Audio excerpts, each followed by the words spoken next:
كخت سيفهم يوم كدحمنا عخي العالم مريض بحرف مناتي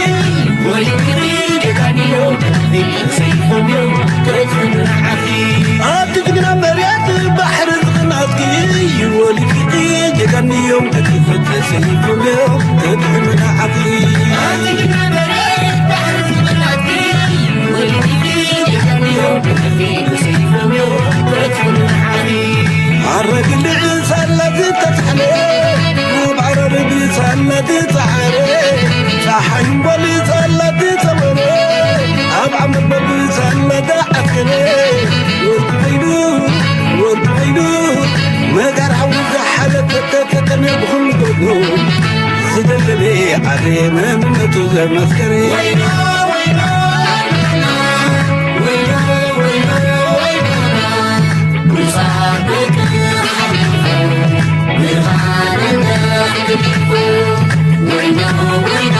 عندي حلال مريض ودايتنا تنمد لبن تماليسو سكت تناسمسو كما خطاتي كدان كدير المريض ودايتنا تنمد لبن تماليسو سكت تناسمسو كما خطاتي كدان كدير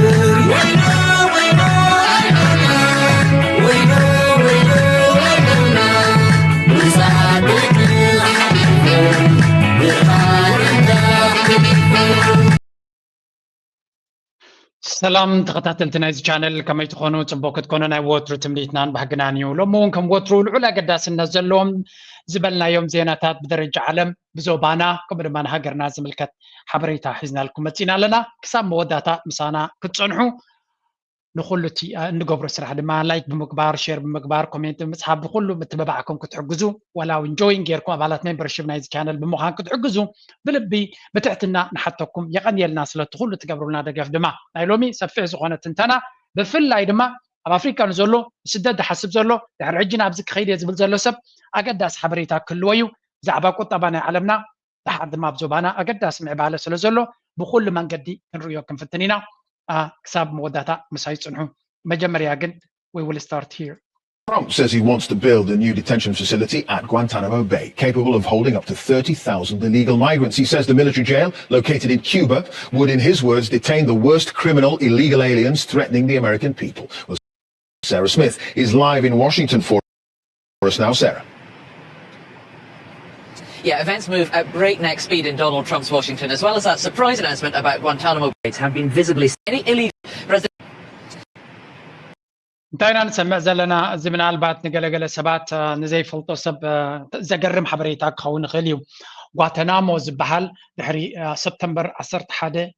كلتشحن حدن ناي امريكا نيويورك تي توين تاورز متقعت بقبرش براز مستخايدلو نتوم شعو زقبرو قبرش براز فصمو وي ون كالوت مسو متحاحاس نزلوم زبلوم ابت زخفه بيت معسرتي اب كوبا زركب غوانتانامو زبحال اب اسيرومم كم زنبرون اوباما دما مسمص حدا كابت مبصع نز اسر بيت زكعصوي يلو دحر دحر ابت سلطان كلتشن شمنت مسمص قال كفالو كم زعصوي زنجر دونالد ترامب تبلالو صدناي 30 شهر زغون ستتنياتات بوتا سلازلنا بزي حقاو منقدي امريكان زمت قدايناتو ابت اسر بيتتي ابوي كصاري يبلالو وا امريكا كساكندين سدتنياتات بزي حقاو منقدي سدتنيات زبحال كم زي تدلزلا كابزن العالم مرداتك كل يكلني دونالد ترامب دما زلعله غوسغواس تقبرلو انتلو انصارهم بزح تقاوم زي بلو ارس انتلو ايميغريشن يو illegal immigration دوب بمكسيكو غيركا بقل غيركا 10,000 $20 كفيلكا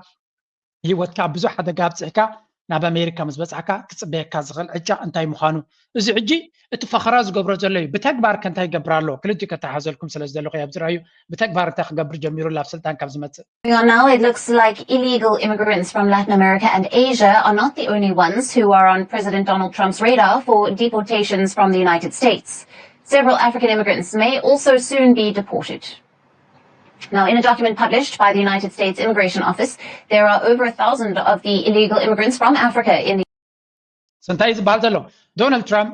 ناي متراز وي ونتي ديبورتيشن زبال هذا كابتي بسفحو كامبينز قبرلون زغوسغوسلون عبد دغف دما كاب حزب زرخبلو ነገር እንተነይሩ እዚ ጉዳይ እዚዩ ነዚ ጉዳይ እዚ ድማ ካብታ ቀዳመይቲ መዓልትን ቀዳመይቲ ሰዓት ናይቲ ስልጣኑ ጀሚሩ በኤግዜክቲቭ ፓወር ሰራዊት ብምንቅስቃስ ዶባት ብምርጋጥ ልዕሊ ኩሉ ድማ ዝተፈላለዩ ስደተኛታት ክሰጉግ የይሉ ስለ ዝፍክር ዝነበረ ንዑ ንምትግባር ኣብ መጉያ ይርከብ ኣሎ ድሮ ቀዳማይ ገጽ ብነፈርቲ ብናይ ወታደራዊ ነፈርቲ ገይሩ ንኮሎምቢያ ክሰድድ ከሎ ናይ ኮሎምቢያ መንግስቲ ሽግር ምስ ፈጠረሉ ኢሚዲየትሊ ታሪፍ ክብሩ ዘልካ ኢሉ ነቲ መንግስቲ ኣፈራሪሁ ሕራይ ከም ዝብል ገይርዎ ከም ዘሎ ስለዚ ኣብዛ ርእሲ እዚ ዶናልድ ትራምፕ ብፍጹም ነቕ ክብል ከም ዘይኮነን ተሪር ዕላማን ተሪር መርገፅን ሒዙ ተበጊሱ ከም ዘሎ ኢና ንርኢ ዘለና ነቶም ኣትዮም ዘለው እናተጓየ ካብ ሃገራት ኣፍሪካ ካብ ዝተፈላለዩ ሃገራት ኣፍሪካ ስደተኛታት ናወሰደ ክጥርስ ጀሚሩ ከም ዘሎ እዚ ኸ እንታይ ዘርእየካ he's not bluffing ከምዚ ንተሃዲድ ንፈኸራ ንገለመለ ዘይኮነዚ ሲሪየስሊ ነዚ ጉዳይ እዚ ክገብሮ ሓሲቡን መዲቡን ሓቂኑን ኣብ ስራሕ ተበጊሱ ከም ዘሎን ብዙሕ ሕጂ ዝበፅሑ ስደተኛታት ንሱ ሰጎም ዘሎ ካብ ላቲን ኣሜሪካ ካብ ኤስያ ገለመለ እዩ ዝበሃል ዘሎ ግን ኣብ ኣፍሪካ ድማ ብዙሓት ኣለዉ ካብ ኣይኖት ሃገራት እዮም ህዝብና ኸ ኣሎ ድዩ ኣብዚ ቀዳማይ ሊስታ ውፅእዎ ዘሎ on Africa in the United States that could reportedly face deportation back to their home country in the coming days. Now, the list, which shows data as of November of 2024, indicates that there are over 1,445,000 non-citizens in the United States that are going to be deported back to their home countries. Out of them, Mexico has topped the list with over 250,000 individuals facing deportation orders from the United States, followed by El Salvador, Honduras, and Nicaragua, among others. From Africa, out of the 47 countries that have been listed by the Immigration Office in the document, Somalia tops the list with more than 4,000 immigrants. So, እንታይና ንብል ዘለና መጀመርያ ስደተኛታት ኣብ ሜክሲኮ 1 ሚሊዮን ዝኸውን ዘይሕጋዊ ስደተኛታት ንኽጥረዙ ዝኽእሉ ተኽእሎ ዘለዎም ከም ዘለዎ ክንገር ከሎ ብዓብዩቲ ናብ ኣሜሪካ ዝፈስስ ካብ ላቲን ኣሜሪካ ዝመፅእ ብሜክሲኮ ጀሚርካ ንላቲን ኣሜሪካ ክትከይድ ከለኻ ኩለን ላቲን ኣሜሪካ ካባተን እዩ እቲ ዝበዝሒ ዝመፅእ ካብ ካልእ ግን የለን ማለት ኣይኮነን ድሮ ንኣፍሪካ ክጥረዙ ምዃኖም ተረጋጊፁ ዘሎ ወይ እውን ተወሲኑሎም ዘሎ ክሳብ ሕጂ ብዝተፈልጠ ቁፅሪ ማለት እዩ ካብ ሶማልያ 4,000 ማለት እዩ ልዕሊ 4,000 ማውሪታንያ نشتي هاجريزي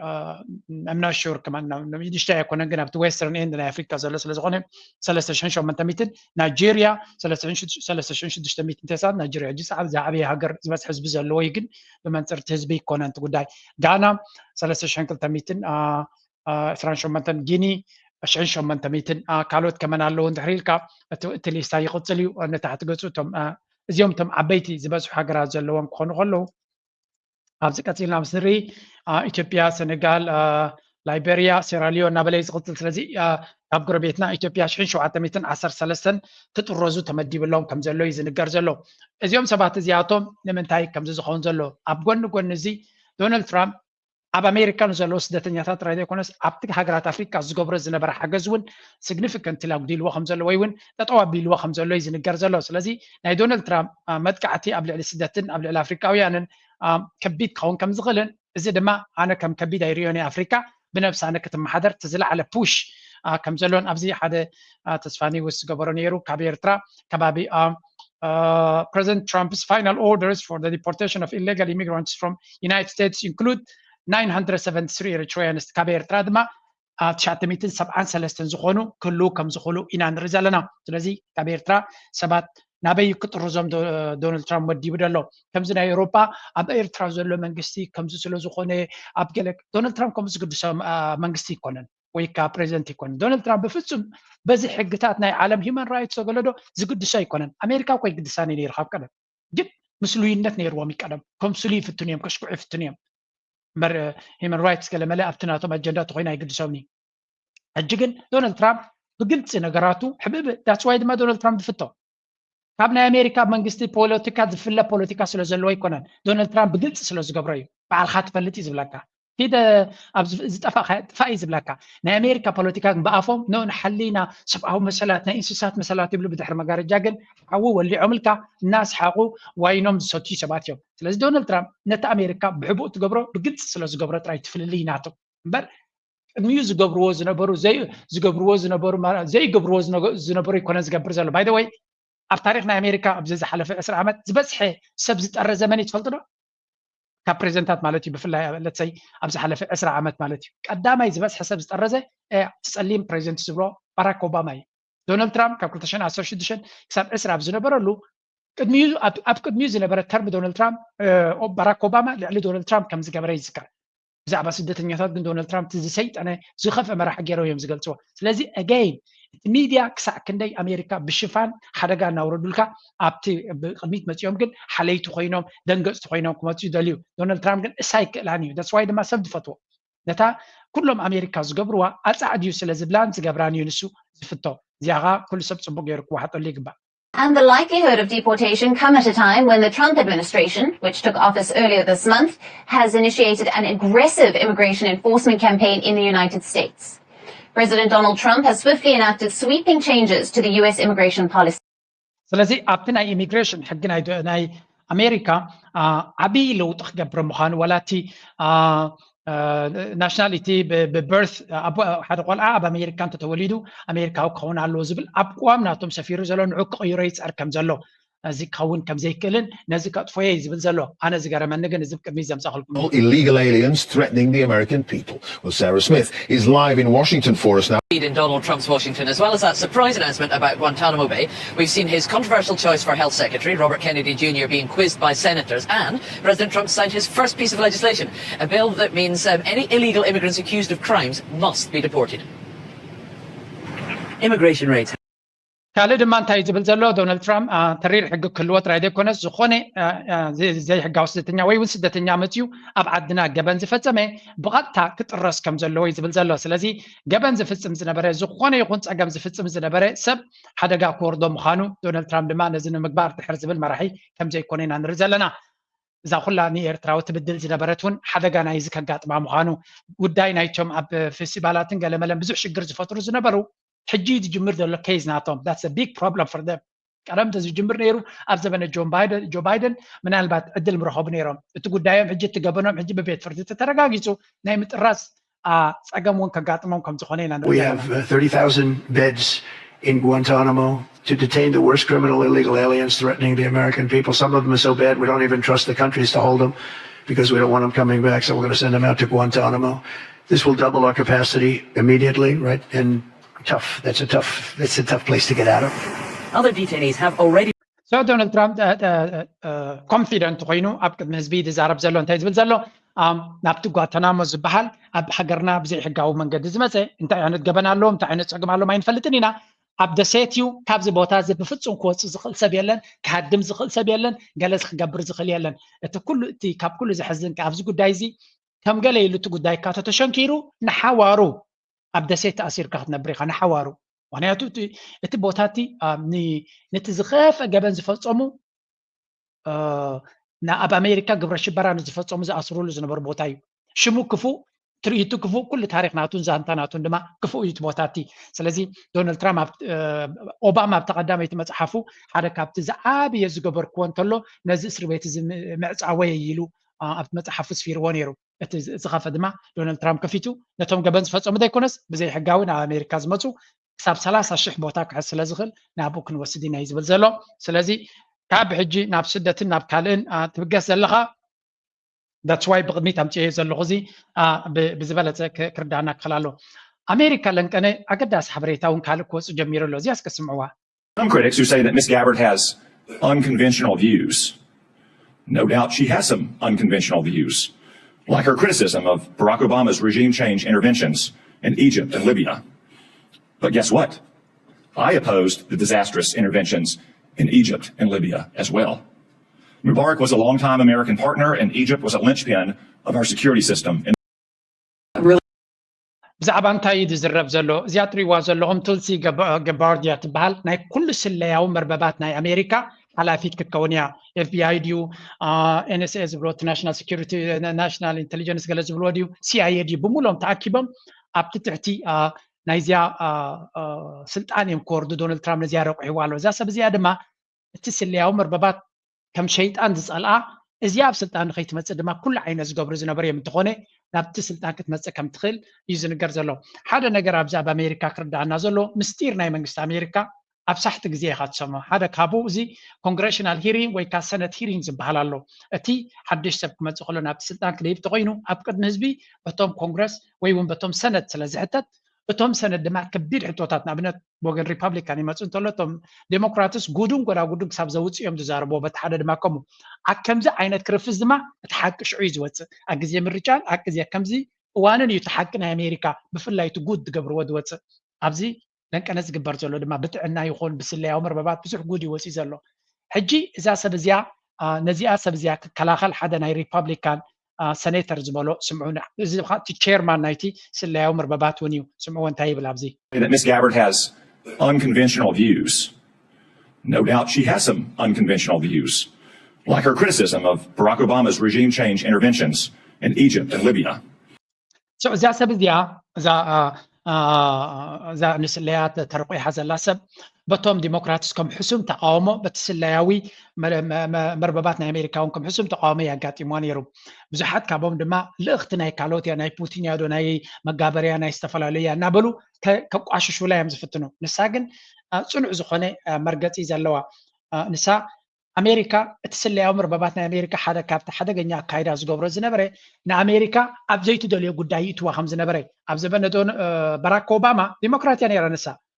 باراك أوباما دمانا ديمقراطس مراحيو رجيم تشينجز بل أكايداناتهم أبستفل عليه هجرات زفطور حدا كاليو رجيم تشينجز بهالا بيرتراي فتن كم زلينا نفلت درو حدا رجيم تشينج بيرتراخ قبر على تباهيلو لان كان بزوح من أورايز قبر زلو أب سنة أمريكا كنت يبلو رجيم تشينج وتسي كم زيبلون نتن هجرات كابت زنبرو قدم نبز قدر حدا قد وسدن مخانو أب سنة ناتهم ديسكاس قبر له أنصارنا رجيم تشينج أكايدانا أمريكا زخونت سبد ما نفس الآن كتمت إيزي بحال زلو إذا ما حدا كابت زبالته نقول لنا ون تسفى كبز خلق كنتاتنا نرزل لنا من هالبات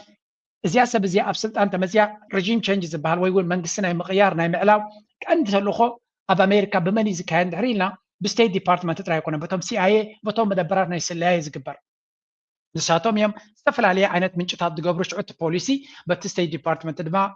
كوغس غوس نريوس لذي اذا سبزيا اكم زي تامن اب سوريا استقبر اب ليبيا استقبر اب عراق استقبر كل جيجا يلا تامن سب حلافيتنا يتسلاي عمر ببات كتكون دحر بقيعه زمت زول 4 عامات تسفى زهب مدرك كله كم زغل مجنزابن مراين يدلي هجي كلتين كسمعكم نسمعيا اذا سبزنا عاني مسكرنا تاك زرب كله. But guess what? I opposed the disastrous interventions in Egypt and Libya as well. Mubarak was a longtime American partner, and Egypt was a linchpin of our security system in the Middle East. Gaddafi had been scared straight after we toppled the Taliban and Saddam Hussein. He turned over his weapons of mass destruction and cooperated against terrorists. In return, we had lifted sanctions and reestablished diplomatic ties. But President Obama intervened to topple both regimes. And what came next? The Muslim Brotherhood in Egypt and dangerous chaos in Libya. This is a very, very powerful message. تسفاي قبرقلة كابتوب أخرتي ناي ريبابليكان سناتر يوزي بفلا أنصار تشاينا كونكولا تشاينا مس تشاينا فتم كتع كان قبري بلان زبلي انتاي قنب لالو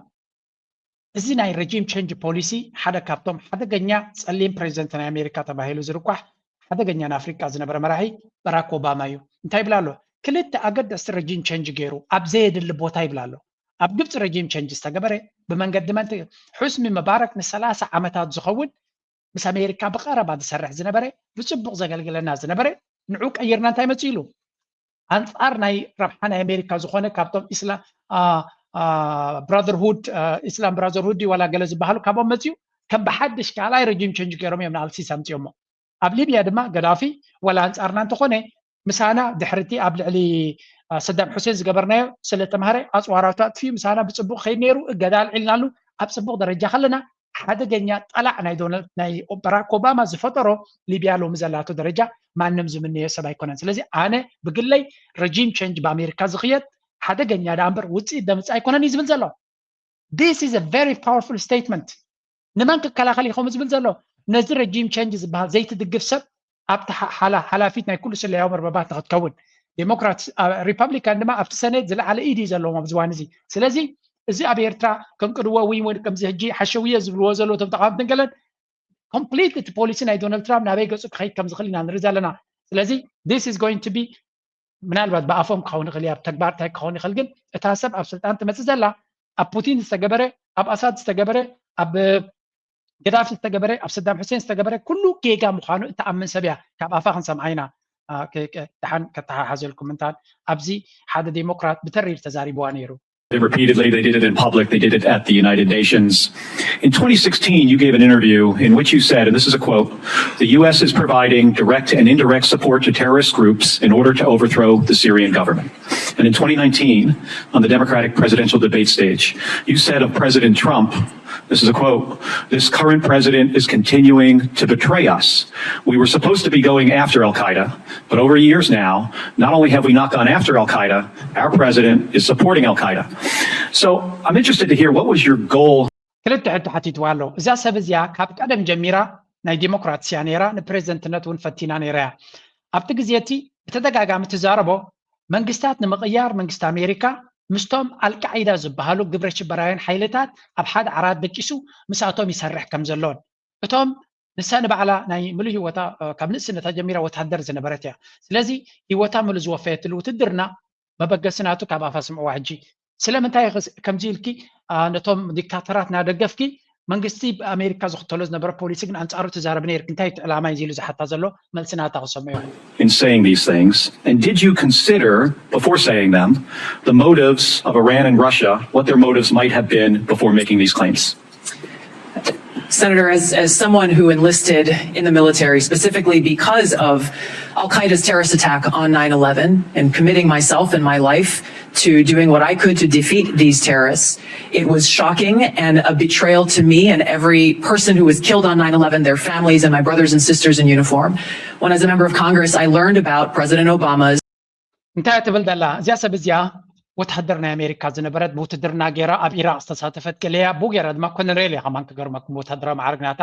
ድሕሪዩ ኣብ ፖለቲካ ናይ ኣሜሪካ ድማ ኣብቲ ኮንግረስ ዝበሃል ኣባል ናይቲ ዲሞክራትስ ኮይና ዘገልገለት እያ ስለዚ ነቲ መንግስቲ ኣሜሪካ ብዝተፈላለዩ ደረጃ ዝረአየቶ እያ እንታይ ትብል ዘላ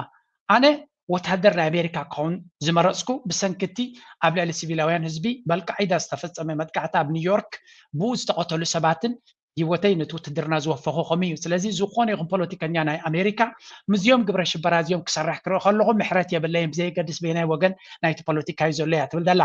እዚ ድማ ንሳ ቀንዲ ፀላእቲ ናይ ኣሜሪካ መን እዮም መን እዩ ነቲ ህዝቢ ዝብድሎ ዘሎ መንግስታት ሓንቲ ዘይብሎም ብድሕሪ መጋረጃ ኣጀንዳ ዘለካ ዲ ወይስ እቲ ግብረ ሽበራ ዝበሃል እዩ በሻር አልአሳድ ወይ እውን ገዳፊ ኣብ ኣሜሪካ መጥቃዕቲ ፈፂሞም ድዮም ግብረ እቲ ናይ ኒውዮርክ እቲ ቴሮሪስት ኣታክ ዝበሃል ዘላ ኒውዮርክ ሶም ፈፂሞም እንታይ ምትሓዝ ነይርዎም ሶም ወላ ሓንቲ ተዘይብሉ ስለምንታይ ነቲ ግብረ ሽበራ ክንድነጥፍ ንቃለስ መሊስና ሓንቲ ዘይገበሩ መንግስታት ንዕንለና ናይ ኤርትራ መንግስቲ ኣብ ኣሜሪካ ዕልዋ መንግስቲ ፈቲኑ ድዩ ወይ ግብረ ሽበራ ፈፂሙ ድዩ ስለምንታይ ሬጂም ቼንጅ ኣብ ኤርትራ ንገብር ኣለና እዚ ተዘረባናታ እቲ ትክክለኛ ስነ ሓሳብ ድማ ከምዚ ክኸውን ዝኽእል እቲ ኣብቲ ኩናት ንሶም ዝገበርዎ ዋጋ ዝኸፍል ዝነበረ ሰብ ከምዚ ዝሓስብ dual programs that he had begun really to overthrow the regime of Syria and being willing to, through the CIA's Timber Sycamore program that has now been made public, of working with and arming and equipping Al-Qaeda in an effort to overthrow that regime, starting yet another regime change war in the Middle East. DoD train and equip program, again, begun under President Obama, is widely been known, looked at and studied, that ultimately resulted in over $500 million being used to train who they called moderate rebels, but were actually fighters working with and aligned with Al-Qaeda's affiliate on the ground in Syria, all to move forward with their regime change and not acknowledging what was obvious at the time and what has unfortunately... كل زي زرباناتا بحكي عبكالي جزيد خصم عكبيد زغون زربايو باراك أوباما نتوم القاعدان قبر الشبران زبالو حيلتات بليونات جنزب ويكا 100 مليونات جنزب انفستيجيرو نحتاتو مسلتينو نتمن قستاب سوريا زنبرا بشار الأساد نملاي بتدقاقامي تمساسالون أب قدافي كمو جيروم يوم كالوت عطوقات جلتاتن مليشاتاتن نيتون تدقيمو نتمن قستاليو أب حنفشفش كم تاتو تهاجر جيرو سخوني يخون مفتحك قبر زي كالي بفلاي ناي سوريا دما بتريرو ننوي استقطاتلتون إيفن أب جزيو كينات نبشار الأساد كيدا أزرعو بتانيرا سلامتاي هز بخاطب الدلال لغا سلامتاي كم استقبر لغا زبالتو نسجن مبزحتو كابوت تصور وصاي زغبر نغرات كم زلو كم زغلص الله نتو كنتات بقربا زفلطو تسبنيا ስለዚ سليان امريكا سياين قالن كمدما منግስት امريكا نربح امريكا اب زي كونه اجنداتات بزح ገንዘብ كم زباخنن نتن هاجرات دما ፈጺሙ كم زي الرايا غير كم زبالاشون يتزارب زلا እዚ زربا زي دما ام محدار ناي دونالد ترامب ትራምፕ ነዚ ስለ ዝፈለጠ እዩ ኣምፅኡ ኣብዚ ቦታ እዚ ዝገብራ ዘሎ እዚ ከዓ ሓደ ፅቡቅ ዝኾነ ተበግሶ ክኸውን ይኽእል እዩ ንኣፈፃፅማናቱን ስራሓን ምስራና ክንዛረብ ኢና ድሮ እቲ ተሳተውፅኦ ዘላ ሓቂ ግን ልዑል ኣገዳስነት ዘለዎ born true, which was that a regime change war in Syria, much like the regime change wars in Iraq, the toppling of Gaddafi and Mubarak, while these are all dictators, would likely result in the rise of Islamist extremists like Al-Qaeda taking power.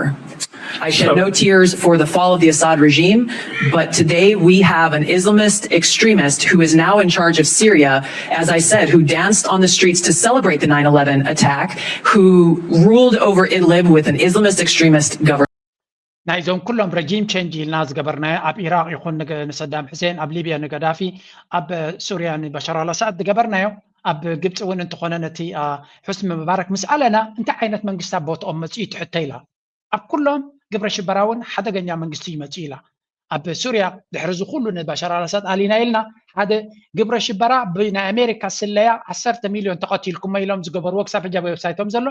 ፕሬዚደንት ኮይኑ መፅኡ ኣሎ ንዑ ድማ ነጣቃ ኣለና ኢሉ ኣብ ሊብያ መንግስቲ ዝበሃል የለን ሕንፍሽፍሻት ህይወት ሃገር ኣብ ግብፂ ዝገበርዎ እንታይ መፅኡ ንሳቶም ዘይደልይዎ ስለ ዝመፀ ከም ብሓድሽ ካልኣይ ግዜ ረጂም ቼንጅ ፈቲኖም ዕልዋ ገይሮም ማለት እዩ ንኣልሲሲ ኣምፅኦም ማለት እዩ ኣብ ኢራቅ ክሳብ ሕጂ ሕንፍሽፍሽ ኣሎ ስለዚ እቶም መራሕቲ ንሕና ዝኣለናዮም ንዖም ኣሊና እንታይ ዓይነት ሲስተም ንፈጥር ኣለና ኣብተን ሃገራት ናይ ሓዋሩ ፀላእትና ከም ዝኾኑ እቲ ህዝቢ ድማ ንሓዋሩ ከም ዝብደል ንገብር ኣለና ረጂም ቼንጅ ዝበሃል ፖሊሲ ድማ ንረብሓ ሓደ ንረብሓ ኣሜሪካ የገልግል የለን ኢላ ብዓብዩ ማለት ኣሜሪካ ናይ ዓለምና ቦስ ክትከውን ድሕሪ ኮይና ንህዝብታት እናናቆትካን ኣንፃርካ እናተበገሱን ዘይኮነ ህዝብታት ኣብ ላዕሊ ኮይንካ ከተመሓድሮም ኣለካ ኣብ ታሕቲ ግን ከም ድሌቶም ብምርጫኦም ከም ዝነብሩ ክንገብር ክንክል ኣለና እንተደየለ ኣብ ነፍሲ ወከፍ ከድና ማይክሮ ማኔጅን ንነፍሲ ወከፍ ንስኻ ትሕሸካ ዝሕሸካ እናበልካ ኣብ ሕንፍሽፍሽ ብምእታው ረብሓ ናይ ኣሜሪካ ንቅድሚት ክኸይድ ኣይክእልን እዩ እያ ትዛረብ ዘላ እምበር ናይቶም ህዝቢ ድንጋፀ እውን ኣይኮነ ስለዚ ኣሜሪካ ኣብ ዝገድሳ ረብሓታት ጥራይ ተኪራ እንተትኸይድ እያ ክትዕወት ትኽእል ዝብል እምነት እዩ ዘለና and who has already begun to persecute and kill and arrest religious minorities like Christians in Syria. Why that should be acceptable to anyone is beyond me. It is certainly not in our place. I appreciate your answer and thank you. My concern has to do with the tendency to repeat Russian and Syrian. ብሓፈሻ ቤላ ገይረ ኣስሚዓቶ ናይ መወዳእታ እዚኣ ሰሚዕና ክንሰግር ኢና No one ever mistook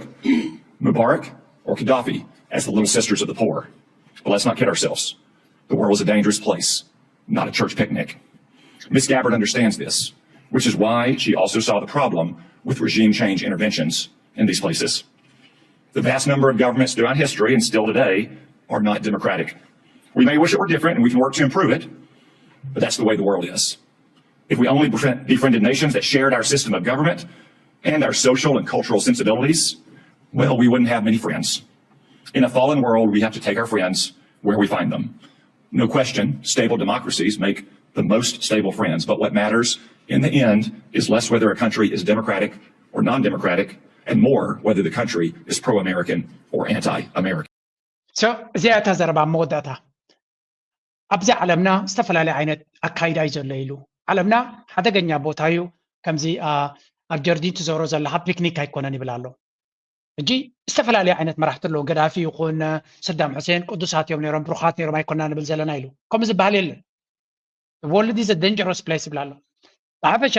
ንሕና ከም ድሌትና እንተዝኾኑ ነይሩ ዲሞክራሲ ገለመለ ከምዚ ናትና ምሕደራ ክህሉ ደስ ምባለና ከምኡ ዝበሃል ግን የለን ቀንዲ ናትና መትከል ክኸውን ዘሎ ከም ኣሜሪካ አንጻር ኣሜሪካ ዝኸይድ መንግስቲ ድዩ ዘሎ ወይስ ምስ ኣሜሪካ ክሰርሕ ዝኽእል መንግስቲ እዩ እንታይ ዓይነት መንግስቲ ዘሎ ዲሞክራሲ ድዩ ዘሎ ኣውቶክራሲ ድዩ ዘሎ ኮሙኒዝም ድዩ ዘሎ ብዘይገድስ እቲ መርሕነት ኣብቲ ሃገር ዘሎ ምሳና ክሰርሕ ይኽእል ዶ ምሳና ሓቢሩ ሓበራዊ አንጻርና ዲ ክሰርሕ ዝኽእል ወይስ ምሳና ክሰርሕ ይኽእል እዚ ጥራይና ክንጥም ዘለና እምበር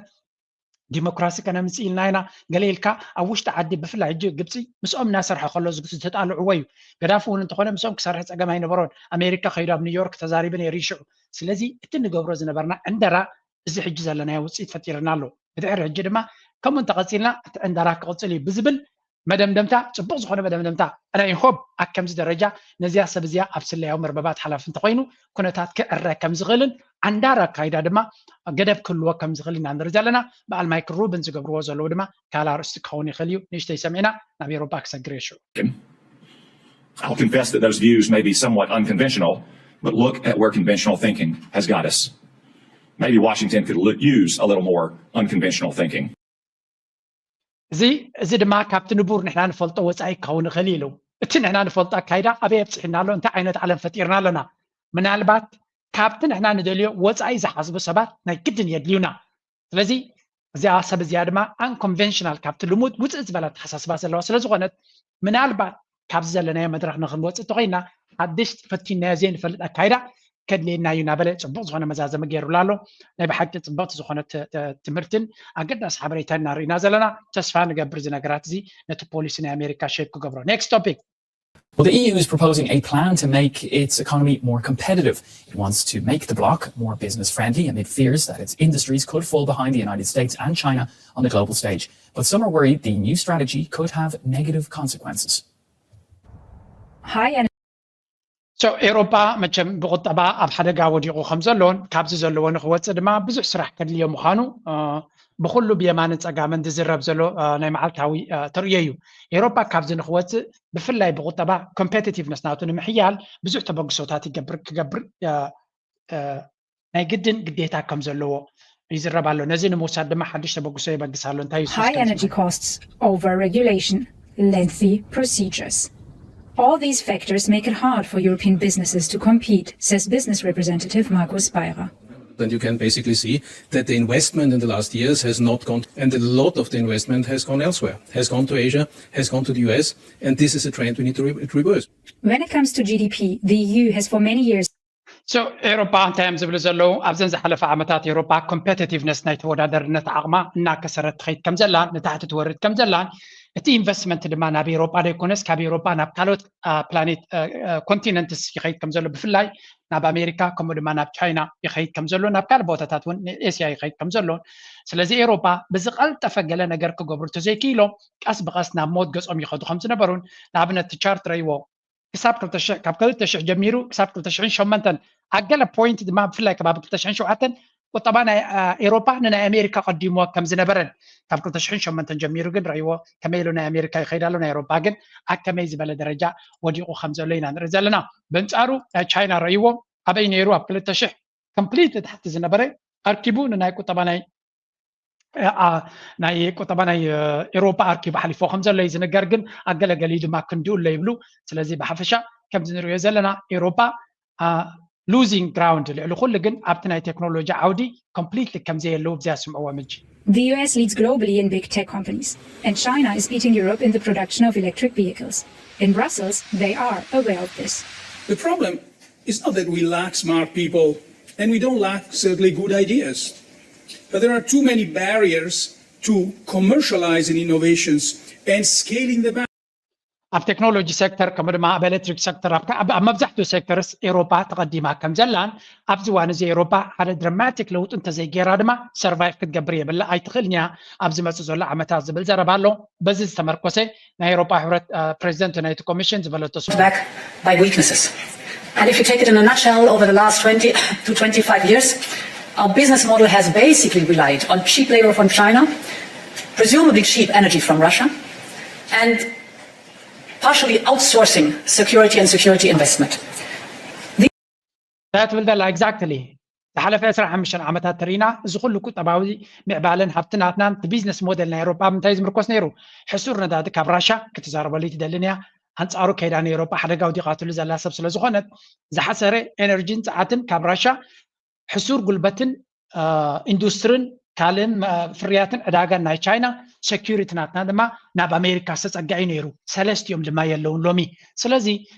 ኤሮፓ ተመሊሱ ተወዳዳሪ ንክኸውን ሰለስቲኡ ኣገደስቲ ባእታታት ናይቲ ምንጪ ዓወቱ ዝነበሩ ተኣልዮም ኣለዉ ንሳ ዘይትብሎ ድማ ፅቡቅ መርሕነት ድማ ነይርዎም ኣብዚ እዋን እዚ ድማ ሕማቕ ዝኾነ ሰነፍ ዝኾነ መርሕነት ስለ ዘለዎም እንታዮም ክኾኑ ንሳ ዝፈጠረቶ ፀገም ሕጂ ንሳ ከተሕውዮ ከም ትኽእል እያ ትዛረብ ዘላ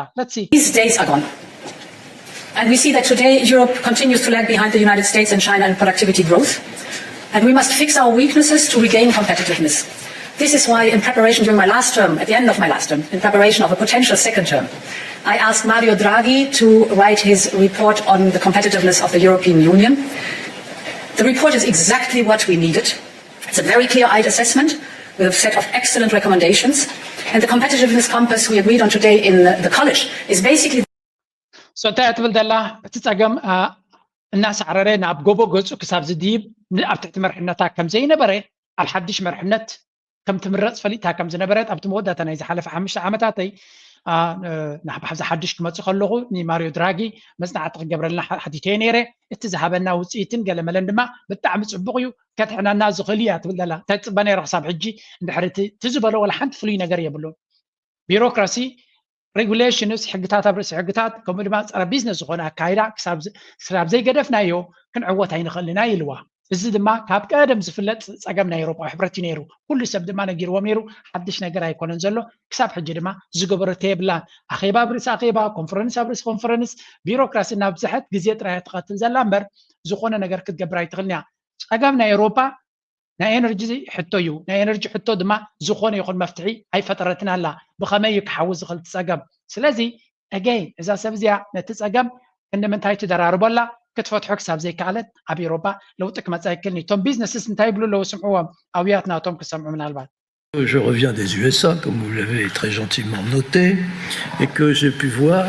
le vent d'optimisme. እዚ ትሪእዎ ዘለኹም እቲ ቢልዮነር ሃብታም ናይ ኤውሮጳ ዝሃብተመ ናይቲ LVMH ናይ በዓል ሉዊ ቪቶን ገለመለ ዝበሃሉ ፈረንሳዊ እዩ ኣብዚ ቀረባ መዓልታት ዝበሎ ዘረባ እዩ ኣብዚ ቀረባ ንኣሜሪካ ተጓዒዘ ነይረ ኣብ ኣሜሪካ ዘሎ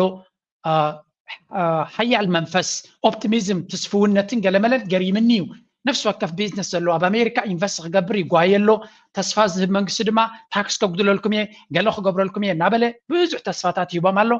ኣብ ኣሜሪካ ድማ ዓቢ ኣወንታዊ ኣጠማምታ ተፈጢሩ ኣሎ ንሕና ድማ ብዙሕ ናብ ኣሜሪካ ኢንቨስት ክንገብር ተዳሊና ኣለና ክሳብ እቲ ኮርፖሬት ታክስስ 15% ክገብር እየ ኢሉ ተስፋ ሂቡሎ ዓበይቲ ኮርፖሬሽንስ ድማ ብዘይካል ዓለም ናብ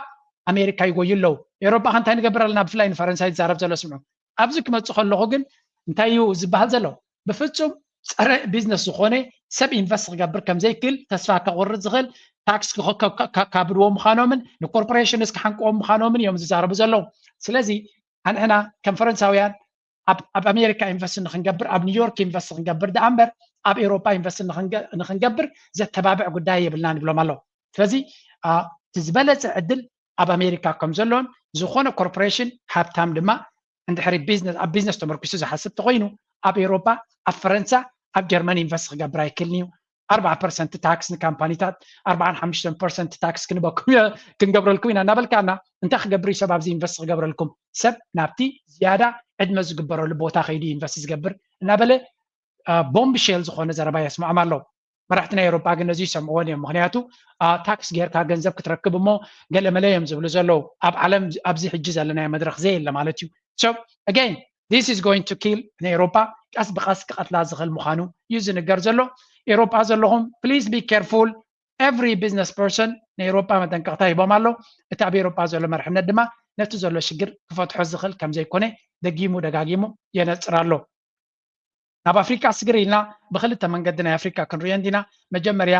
ኣብ ኣፍሪካ ዝግበር ዘሎ ዛርሲ እዚኣ ክንረሞ ድሕሪኡ ናብቲ ናይ ቁጠባ ስግር ክብል To that, an ugly diplomatic row is shaping up, pitting Rwanda against South Africa in a blame game of alleged respective roles in the current crisis in eastern Congo. South Africa, whose 13 soldiers were killed in Goma, is accusing Rwandan defense forces of fighting alongside M23, the rebels, while Rwanda is counter-accusing South Africa of supporting ኣብ ዲሞክራሲያዊት ሪፐብሊክ ኮንጎ ዝካየድ ዘሎ ኩነታት ድማ በቲ ሓደ ወገን ኣብ መንጎ ኣብ ጎማ ዝበሃል ከተማ ዘጋጥም ዘሎ ሪፖርት ክበኩም ቀኒ ሕጂ ኣብ መንጎ ሩዋንዳን ደቡብ ኣፍሪካን ሓደ ዓብዪ ዲፕሎማስያዊ ምፍጣጥ ኣጋጢሙ ኣሎ ደቡብ ኣፍሪካ ምስ ዲሞክራቲክ ሪፐብሊክ ኮንጎ ኮይና ብዝተፈላለየ መንገዲ ትሕግዝ ከም ዘላ ሩዋንዳ ድማ ነቲ M23 ወይ እውን M23 ዝበሃል ዘሎ ኮንጋዊ መበቆል ዘሎም ዕጡቃት ጉጅለ ሓይሎም ሕጂ ድማ ከተማታት ናይ ምብራቅ ኮንጎ ተቆፃፂሮም ዘለው ብምዃኖም ኣብ መንጎ ክልቲኦም ሓደ ብርቱዕ ምትፍናን ተፈጢሩ ከም ዘሎን መራሒ ናይ ሩዋንዳ ሕልፍ ሓሊፍዎ ወታደራዊ ስጉምቲ ተመፂኡ እውን ድሕሪ ከም ዘይብል ገሊጹ ኣሎ እዚኣ ፖል ከጋማ Rwanda's readiness for any confrontation with South Africa. Emmanuel To reports. This virtual summit, chaired by President William Ruto, provided a plan who broke away from diplomatic tradition. Real drama. A peacemaker role, and he has a force that has been fighting alongside FDLR and has been fighting the M23 on the instructions of Tshisekedi because these are people who are not supposed to be in Congo. The South African leader had earlier in a statement accused سنتين نرزلنا رواندا كم دما دبوب أفريقيا عبي متفنان أتين كم زلوا بريزنت ناي رواندا بول كجام دما حيال زخونة زربا وتهدراو سجوم تنت أدلاينا تلوون أبو تهدراو رسمي مس ساوث أفريقيا كأتو هم زغل of course أنا ويح في اللي علوم أتوكينات أب رواندا دي خكاي أب كونغو يخكاي زغلي زبال زلوا هذا نجار نصور كهم خلاله weakness has no place أبز ما تزلوا زعجاتي نازلنا مدرك وتهدراو دخاملنا تنتلكا دقا كوتكا كامخانة تهاجر كنا خد فرس على عدل اللوا دخاملنا وتهدراوي فرستنا يتهاجر بقى تكسب كم زغل سلازي زلنا يا مدرك كبيدي قاون كم إيرترا عينة حيال وتهدراو حيلو زلون هجرات زبالة أجران تلونجن وطبعوي حيلون يدليكا بوليتيكاون حتى يدليكا حدناتنا هيز بدما لما نمجزي كنك على سلو زلنا هنا مخنياتو نشتي نقع عند فتيركا حوبون دهراتيكا أبزوانزي بكل وجد استفل عليه حيلتات نخص عوتو مدرخي خاط خفتلو بوغير كلمة حشوية ياتوكا مالتيو زيا حيال لبواناتيا أبزو channel زدما نحدنا تزبير تراك كالوت ناتمهرنا كالوت هجرات أبي خدالو ترينا إحنا خدنا كم زلنا رأيك كتب لكم زلي زيا ترانا يلو من لبواناتي هجي نبت next topic ناتيك سجرينا move for the financial services sector. So in terms of Bitcoin specifically, it is really the leader in a new asset class. And we have a paper out on that. You can see the low correlations which do define a new asset class. And it is a global monetary system. It's a very big idea. My professor, mentor, friend, Art Laffer, ريوارد لهم ناي أركس بال أرك إنفستس بحال CEO founder and CEO كاثي وودز هذا كابتن respected businesswoman and investor يا again أنا بزم سألكم زلهم أب عالمنا مرحتي ناي حسابنا ناي opinion ناي investment أبنات تقاسيهم Bitcoin and crypto is going to be a very important sector asset class ناي مسائية تبلكم زلا please listen to them أنا زبكم زلهم أنا كابت هذا كابت زحوق سنة نحوارون زحوق سنة أبز channel لاتي نزح حسابي سمعهم تماهيرهم investors جبرون نفط من قدتي زخدوا زلون اللو and I'm very very proud نبحكي قرآن سمعنا نسي معناته عبد channel الذي تختلتيتم عندي تختلتين دقفتنا هذا channel invest غيركم معرض channel تعبي مهلاكم بقطبة مالتي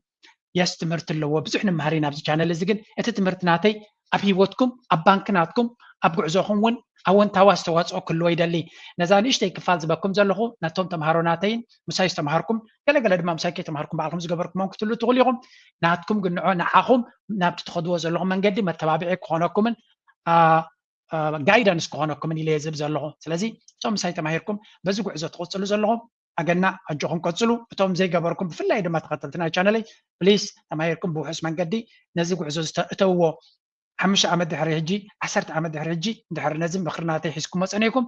you will be proud حقوساتكم تكونيهم نعاهم من ندكهم لما أقداس كونيو هذا كابتي نايزي channel أبا استواصو دما نفس وقف أبا نايزي channel أبقوا طباناتون استواصو كله سلزو خوني إلى سلزو عمني زي هذا كابتي أقداسي نطبقهم كله حجي نبزو بانا قصنا خنسقرينا زوبانا جن بخالي درجة كنسقرينا مجمريا دونالد ترامب لأن كل تناقرات كريوكمية حدث أرى إيرتراز قبر زسرح زنبرسب زقات أمر يوزي. Former New Jersey Senator Bob Menendez sentenced to 11 years in prison. The emotional moments in court as he pleaded for mercy. Good evening, I'm Dick Brennan. And I'm Christine Johnson. The former New Jersey senator sentenced today on federal charges of bribery and corruption. Just moments ago, Menendez walked out of court. زتري وزلهم بوب منندس بحال زنبري هذا كابتي إيرترا قدا كوردال لويلو أبزناي تفتشحن أسران حدا قدا على إيرترا كورد كله leading role دس أوز زنبري أبغون تقرأي كوينو زتاك زنبريو ببلشونا تخصيصو نعسرت حدا عمل تفريد له نيرترا زبدل سبلكم على اللغو هل في دس أنحو نيرترا زبدل هل في دس أنحو معناته حزب إيرترا مسكين حزب إيرترا مسكين زخون حزبي أب أملاك توكيل زخيد قد سقعناتو حيلي يلا قلي يلا يمان يلا عربي يلا تعدا يلا بيتشا يلا حيلا ناتون دقفناتون كاب أملاك ترايز بيرترا أب نفسون بقالسون بسريون دك على سليجن اتزعبيه درعناتو دقفناتو كاب أملاك ترايو من شنو عوضت ما كل زين تايز لكم تي مستيرنا عوضنا يزبيرترا حد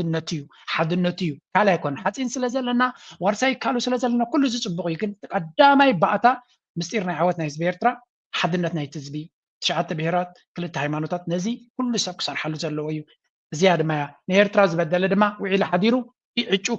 Spoke about the judge's decision. The former senator sentenced to 11 years in prison. He's convicted of taking bribes of gold bars, a luxury car, and hundreds of thousands of dollars in cash in exchange for his influence. We have live team coverage. Alice Gaynor is standing by with more on the emotional reaction inside the courtroom. First, let's go to Christine Sloan. She's live outside the federal courthouse in Lower Manhattan. Christine.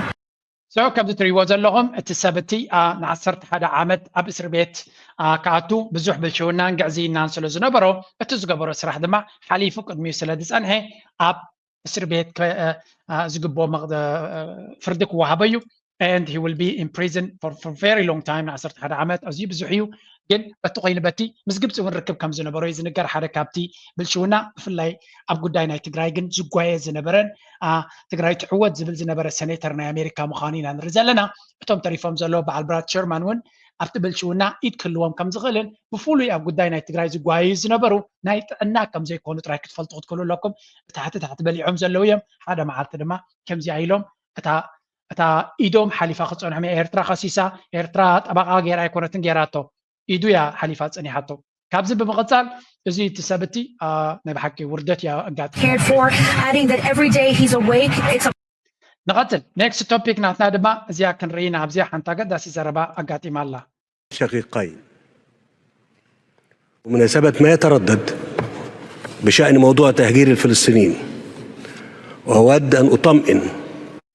بريزنت ناي جبتي لنكنه مس ويليام روتو تراخيبو خلو حدا قداسي زربا تزاريب نيرو التزربا دما دونالد ترامب انتايل ونيرو ابزيا نسمع كلتين كتعازني نزوبانا دما العلا قداسي نزلون في التسعميتاتين كخونا زين They both said that they won't take in displaced people from Gaza like you suggested. Is there anything you can do to make them do that? I mean, tariffs against those countries, for example? They will do it. They will do it.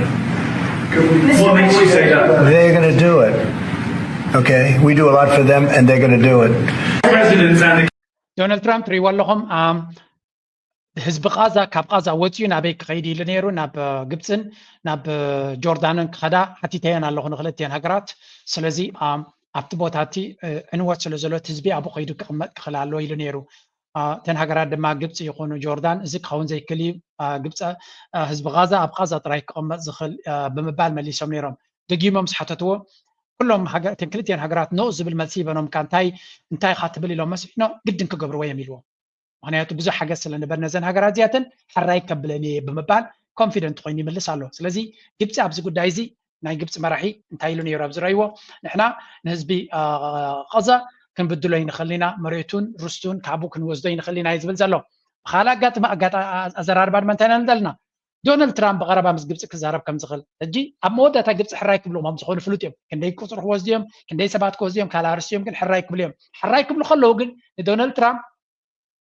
ሒዞም እዮም ሕራይ ክብሉ እዚ ከዓ ዶናልድ ትራምፕ ንግብረ መልሲ እንታይ ክቦም ከም ዝኽእል ድማ ምግንዛብ የድሊ ኣንጻር ኣሜሪካ ፕሬዚደንት ናይ ግብፂ ኣይከውን ኢሉ ክነቅፅ ኣይክእልን እዩ እዚ ከዓ ሓደ ዓብይ ነጥቢ ክቐይር እያ ኣብቲ ጂኦፖለቲካ ዝግበር ዘሎ ኩነታት ማለት እዩ ምክንያቱ ንኣሜሪካ ንስትራቴጂ ናይ ኣሜሪካ ንስትራቴጂ ናይ ዶናልድ ትራምፕ ተበርክት ኣለኻ ከም ግብረ መልሲ ዶናልድ ትራምፕ ኣብ ጎንኻ ክኸውን ክፍትን እዩ እዚ ከዓ ንግብፂ ኣድቫንቴጅ ክባ ምዃኑን ኣብቲ ናይ ዞባና ዝግበር ዘሎ ኩነታት ድማ ልዑል ኣስተዋፅኦ ክህልዎ ከም ዝኽእል ምግንዛብ የድሊ እዚ ንሪኦ ዘለና ኣብ መንጎ ግብፅን ኬንያን ዝግበር ሓደ ስትራቴጂካዊ ፓርትነርሽፕ ተገይሩ ከም ዘሎን እዚ ከዓ ግብፂ ነዚ ኩነታት እዚ ክትንቀሳቐሰሉ ምዃና እዩ ዝንገር ዘሎ ብደረጃ ዓለም ግን ናበይ ገፁ ክኸይድ ይኽእል እዚ ኩነታት እዚ ሓደ ካብቲ ኣብ ዘለንቀነ ኣዛራባ ርእሱ ኮይኑ ዘሎ እዚ ጉዳይ እዚ እዩ ኣፍሪቃ ንፈለማ እዋን ናብ ኤርትራ ኣትየሎም ኣብ ወንበር ኮሚሽን ሕብረት ኣፍሪቃ ሙሳ ፋቂ መሓመድ ናብ ኣስመራ ተጓዒዞም ምስ ፕሬዚደንት ኤርትራ ኢሳያስ ኣፈወርቂም ተራኺበሎም እቲ ርክብ ኣብ እህጉራ ኣፍሪቃ ዘሎ ኩነታት ሰላምን ፀጥታን መሰረት ዝገበረ ከም ዝኾነ እዩ ተሰሚዑ ዘሎ ሚኒስትሪ ዜና ኤርትራ ኣብ ዘርግሖ ሓበሬታ ፕሬዚደንት ኢሳያስ ኣፈወርቂም ሕብረት ኣፍሪቃ ካብ ምፍፀም ድሌት ደጋውያን ሓይልታት ሓራ ክኸውን ጠሊቡ ክብል እዮም እቲ ሚኒስትሪ ሓቢሮም ኮሚሽነር እቲ ሕብረት ምስ ኣባላት ጉጅለ ልኡኹም ኣብ ኣስመራ ምእታዎም ኣብ ኤርትራ ዘይተለመደ ኮይኑ ትኩረት ብዙሓት እውን ስሒቦሎም እቲ ኣብ ድሮ ምስንባት ካብ ስልጣኑ ኮይኖም ካብ ኣዲስ ኣበባ ናብ ኣስመራ ተጓዒዙ ዘሎ ቀንዲ መሓዛ ቀድማ ሚኒስትር ኣብይ ኣሕመድ ምዃኑ ዝፍለጥ ኮሚሽነር ሙሳ ፋቂ መሐመድ እንታይ ዘሻኹል ነገር ረኺቡ እዩ ዝብል ካብ ምግማት ወፃኢም ጭቡጥ ነገር ዝተባሃለ ነገር የለን እንተኾነ ግና ንዞባ ሙሉእ ናብ ስጋት እትዩ ዘሎም ምስ ወጥሪ ኢትዮጵያን ኤርትራን ናብ ሙሉእ ኩናት ከይኣትው ንምዝታይም ዝዓለመ ክኸውን ይኽእል ቀድማ ሚኒስትር ኢትዮጵያ ኣብይ ኣሕመድ መልእኽቲ ልኢኹ ወይስ ካልእ ዝተፈለጠ ነገር የለን እዮም ኤርትራ ቀንዲ ዕንቅፋት ኣፋፅማ ስምምዕነት ፕሪቶሪያ ከም ዝኾነት ብግልጽ ዝተቐመጠ ኮይኖም ዛጊድ ድማ ሰፋሕቲ ግዛኣታት ትግራይ ተቆጻጺራም ግፍዕታት ኣብ ምፍጻም እያ ትርከብ ካብ ዓዲ ኢሮብ ጀሚሩ ክሳብ መሬት ኣድያቦ ዘለው እቲ ፕሮፓጋንዳ ናይ ትግራይ ንጎኒ ገዲፍካ እዚ መገሻ ናይ ሕብረት ኣፍሪካ ፕሬዚደንት ናብ ኤርትራ መኻዱ ልዑል ኣገዳስነት ዘለዎ ኣብቲ ዞባ እቲ ምክንያቱ እቲ ዞባ ናበይ ገጹ ክኸይድ ይኽእል ብፍላይ ድማ ኣብ መንጎ ኤርትራን ኢትዮጵያን ዘሎ ኩነታት ናበይ ገጹ ክምዕብል ይኽእል ንዝብል ሕቶ ሓደ ካብቲ ኣዛረባ ርእሲ ኮይኑ ዘሎ እዚ ሕጂ እቲ ዝወፅእ ዘሎ ወይ እውን ቦቱ ዝገድፍ ዘሎ ፕሬዚደንት ናይቲ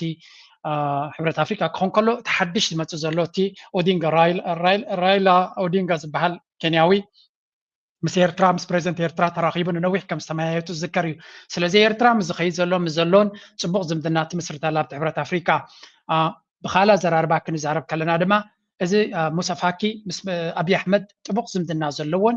ኣብ መንጎ ኤርትራን ኢትዮጵያን ዘሎ ኣካይዳ ድማ ብቐረባ ዝፈልጥ ሰብ ስለ ዝኾነ ምናልባት ኣብዚ ዘይተገልፀ እቲ ጉዳይ እቲ ከም ዘረባ ተዘራሪቦም ክህልው ከም ዝኽእሉ ማንም ዝግምቶ ኩነታት እዩ ምናልባት ነቲ ኩነታት ዲኤስከሌት ንምግባር ወይ እውን ንምርግጋእ ኣብይ ኣሕመድ ሓደ ካብቶም ገለ ግበረልና ነዚ ጉዳይ ዝክብል እንድሕር ኮይኑ ክልምኖ ዝኽእል ሰብ እንተሎ ሙሳ ፋቂ ምዃኑ ፍሉጥ እዩ ስለዚ እቲ ጉዳይ እንታይ ከም ዝተባሃሉን ናበይ ገጹ ክኸይድ ከም ዝኽእልን ብሕጂ ክንሪአና ድሮ እቲ ተዘራሪቦምሉ ዘለው እቲ ሕብረት ኣፍሪካ ዝበሃል ካብ ናይ ካልኦት መጋባርያነት ወፂኡ ናቱ ዕላማታት ከሳልጥ ከም ዘለዎ እዮም ተዘራሪቦም ዘለው ብግምጣሉ እቲ ኣብ ወንበር ናይ ሕብረት ኣፍሪካ ድማ ከምኡ ንክንገብር ሃገራት ኣፍሪካ ድማ እኹል ዝኾነ ኣበርክቶ ገንዘብ ከበርክታ ኣለዎንቲ ሕብረት ኣፍሪካ ናቱ ባጀት ክህልዎ ክኽእል ኣለዎ ሓንቲ ገንዘብ ከየበርከትካ ሕብረት ኣፍሪካ ከምዚ ክኸውን ኣለዎ ምባል እውን ውፅኢታዊ ዘረባ ከም ዘይኮነ እዩ ዝንገር ዘሎ ስለዚ ሓደ ካብቲ ተስፋ ክግበረሉ ዝኽእል ጉዳይ እንተሎ እዚ ዲፕሎማሲ ዝግበር ዘሎ ምናልባት እቲ ድመፅእ ዘሎ ሓደ ራይላ ኦዲንጋ እውን ምስ ኤርትራ ፅቡቅ ዝኾነ ፓን ኣፍሪካኒስት ዝሰረዳዳ ዘለዎ ስለ ዝኾነ ኮን ደኾን ንሱ እውን እቲ ኣብ መንጎ ክልቲአን ሃገራት ዘሎ ሓደ መዕለቢ ይገብረሉ ኸውን ምናልባት ንግዜ ዝግደፍ እዩ ናብ ፖለቲካዊ መዳይ ክንሰግር ከለና እቲ ዝበሃል ዘሎ ጉዳይ ኣቁርብ ካብኡ ርሕቕ ዝበለ እዩ መጀመርያ ግን ብቁጠባዊ ጉዳይ ክንርኢ ኢትዮጵያ ለንከነ ዘጋጥም ዘሎ ኩነታት ክንርኢ እዚ ንኣብነት ድርጅት አይኤምኤፍ ሁለተኛውን የኢትዮጵያ የተራዘመ ብድር ግምገማ በማጠናቀቅ ለአገር በቀል የኢኮኖሚ ማሻሻያ መርሃ ግብሩ ትላንት ተጨማሪ 248 ሚሊዮን ዶላር ብድር አጽድቋል። ድርጅቱ ለኢትዮጵያ 3.4 ቢሊዮን ዶላር ብድር ባለፈው ሐምሌ ካጸደቀ ወዲህ እስከ ትላንት የለቀቀው ብድር 1.6 ቢሊዮን ዶላር ደርሷል። መንግስት ለማህበራዊ ሴፍቲኔት መርሃ ግብሮች የሚሰጠው ስለዚህ አይኤምኤፍ ንኢትዮጵያ ዝቦ ዘሎ ሓገዝ ብዝሰፍሐ መልክዑ ይቕፅል ከም ዘሎን ኣብይ ኣሕመድ ብኢንተርናሽናል ኮሚኒቲ ሙሉእ ደገፍ ይረክብ ከም ዘሎን እቲ ንሪኦ ዘለና ዘብለጭልጭ ከተማታት ናይ ልምዓት ኮሪዶር ኢሉ ዝሃንፁ ዘሎ ዓለም ለኻዊ ኮሚኒቲ ሰፖርት ይገብሮ ከም ዘሎን አይኤምኤፍ ድማ ወርልድ ባንክ አይኤምኤፍ ናይ ቻይና ባንክ እውን እንተኾነ ናይ ካልኦት ሃገራት ኢማራትን ብድሕሪ መጋረጃ ብዙሕ ደገፍ ይግበረሉ ከም ዘሎን ንሪኦ ዘለና ድማ መብዛሕትኦም ቶም ዶነርስ ዝብዎ ዘለው ኣብ ግብሪ እውን የተግብሮ ኣለኹ ኢንዱስትሪላይዜሽን ከምኡውን ኦፐንነስ ናይቲ ቁጠባ ስቶክ ማርኬት ከፊት ኣለኹ ፋብሪካታት ይሃንፅ ኣለኹ ናይ ልምዓት ኮሪዶራት ገብር ኣለኹ ስለ ዝብሎም ዘሎ መመሊሶም ይሕግዝዎ ከም ዘሎ ኢና ንርኢ ዘለና እዚ ድማ ናይ ኢትዮጵያ ኣብ ትሕቲ ኣብይ ኣሕመድ ኢትዮጵያ ተዛዓበየ ፀገምናታ ናይ ቁጠባ ከም ዘይኮነ ቁጠባዊ ፀገማት ኣለዋ እንዲሁ ግን ተዛዓበየ ሴኪሪቲ እዩ እቲ ኩናት ሓድሕድን ዕግርግርን ዘሎ ተዛዓበየ ብድሆ ናይቲ ሃገር ኮይኑ ዘሎ ንስ እዩ እምበር ንዑ እንተሰጊሩ ኣብይ ኣሕመድ ክንደምንታይ ኣዳኺምካ ናይስካን ክትሪኦ ትኽእል ኢኻ ኢዝ ኣክቹሊ ቨሪ ስማርት ኣብቲ ገንዘብ ካበይ ከም ዝመፅእ ኩሉ ግዜ ካሽካው ዝበሃል ኣሎ ኣብ ቁጠባ ኣብ ቢዝነስ ዘለኹም ትፈልጥዎ ኢኹም ዝኾነ ትካል እንታይ ክገብር ኣለዎ ንኣብነት ብቕልል ዝበለ ተስላ ኢሎን ማስክ ክመፅእ ከሎ እንታይ ኢሉ ሓንቲ መኪና ከፍርየ ፅቡቕ ትሽየጥ ከም ትኸውን ክገብር እየ ነቲ ገንዘብ ወሲደ ድማ ካልኦት ኢንዱስትሪስ ከማዕብል የብል ነይሩ ኣብይ ኣሕመድ ድማ ቨሪ ሲምፕል ኣማኸርቱ ኣለዎ እንታይ ገይሩ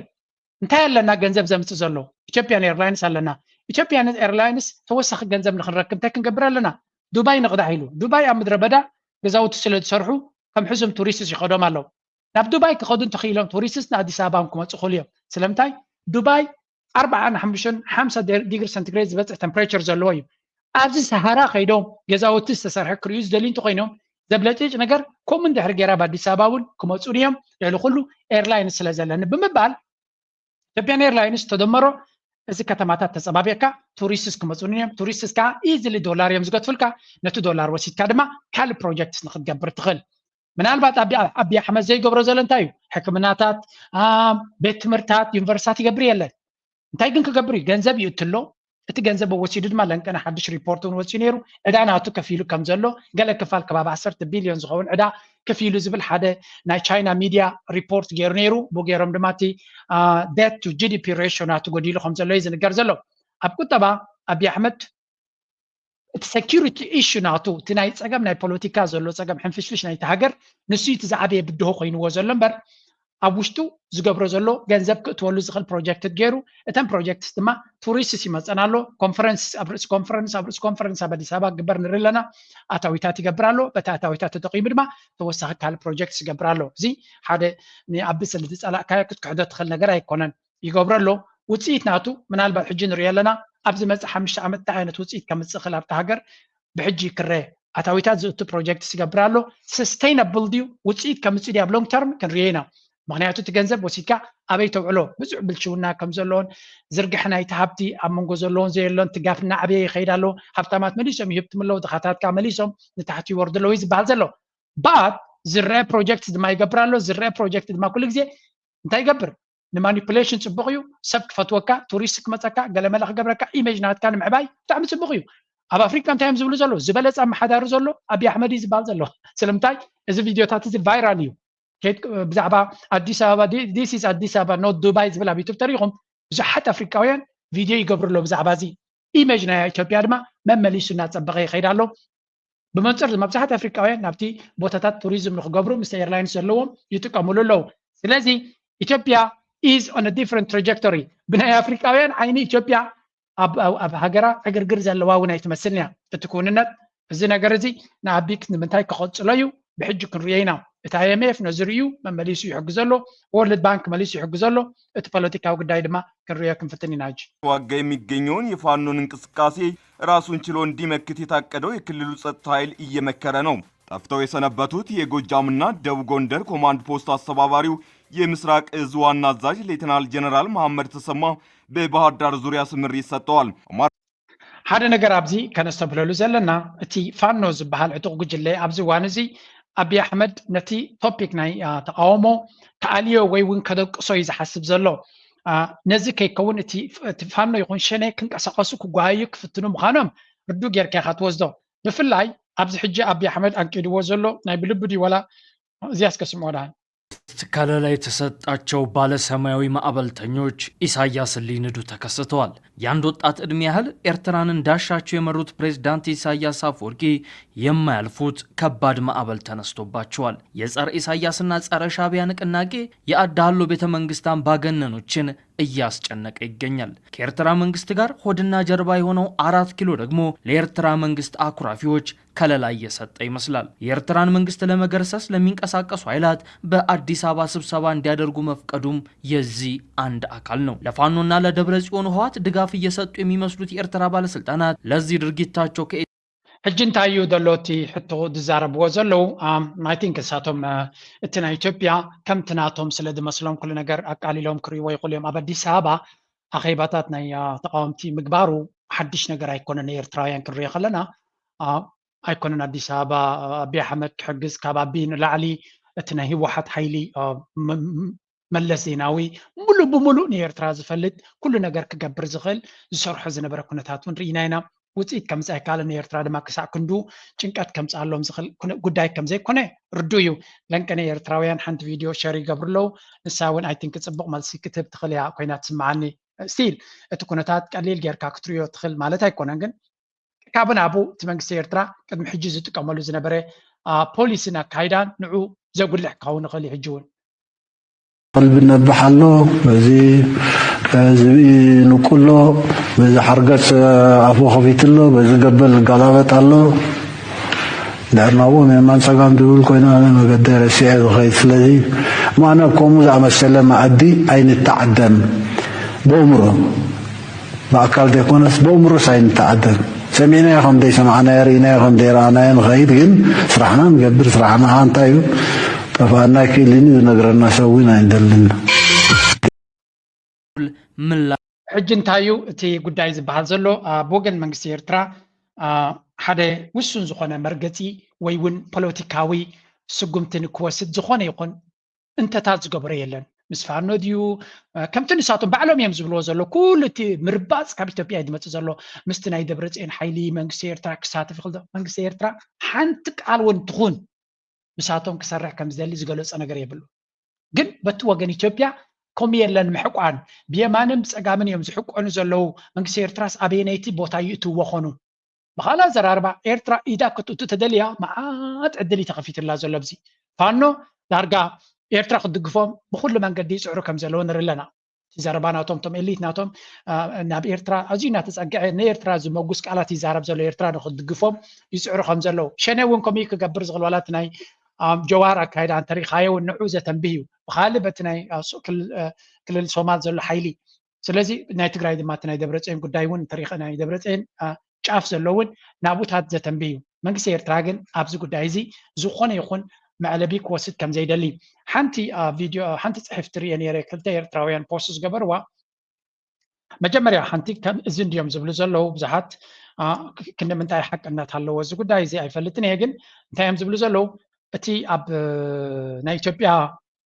እዚያ መስምዕዋ ክልቴን ከተሓዘልኩ ኣፈወርቂ ዝዋግዑ ዕጡቃት ናብ ዓውደ ግንባር ከም ዝወፍሩ ተገሊጸሎም ቅድሚ ሒደት መዓልታት ኣብ ርእሰ ከተማ ኢትዮጵያ ኣዲስ ኣበባ ኣዘራራቢ ሰሚናር ዘካየደ ምንቅስቃስ ብርጌድ ንሓመዶም ስርዓት ግደፍ ንምውጋድን ለውጢ ስርዓት ኣብ ኤርትራ ንምትካልን ከም ዝወሰኑም ኣፍሊጦም ኣሎም ላዕለዋይ መሪሕነት እቲ ሰማያዊ ማዕበል ስነ ጥበበኛ ኪሮስ ኣስፋሃም ንኢትዮ ፎረም ኣብ ዝሃበ ቃል ምሕትት ብርጌድ ንሓመዱ ኣንጻር መንግስቲ ኤርትራ ፊት ንፊት ተዋጊኡ ከወግዶ ከም ዝወሰነ ኣፍሊጦም ኣብ ቀረባ መዓልታት ድማ ነዚ ቃልሲ ምፍጻም ዝወሰኑም ካብ መላእ ዓለም ዝተወጻጹ ኤርትራውያን መንእስያት ናብ ዓውደ ግንባር ክወፍሩ እዮም ኢሎም ነዚ ንምፍጻም ኣብ ምንቅስቃስ ከም ዘሎ ዝሓበረ ስነ ጥበበኛ ኪሮስ ኣስፋሃም ኩሉ መንእሰይ ናይ ውትድርና ስልጠናን ሞያን ዘለዎ ብምዃኑ ናብቲ ዕላማ ንምጽምባር ከም ዘየሸግርን ነዚ ንምግባር ድማ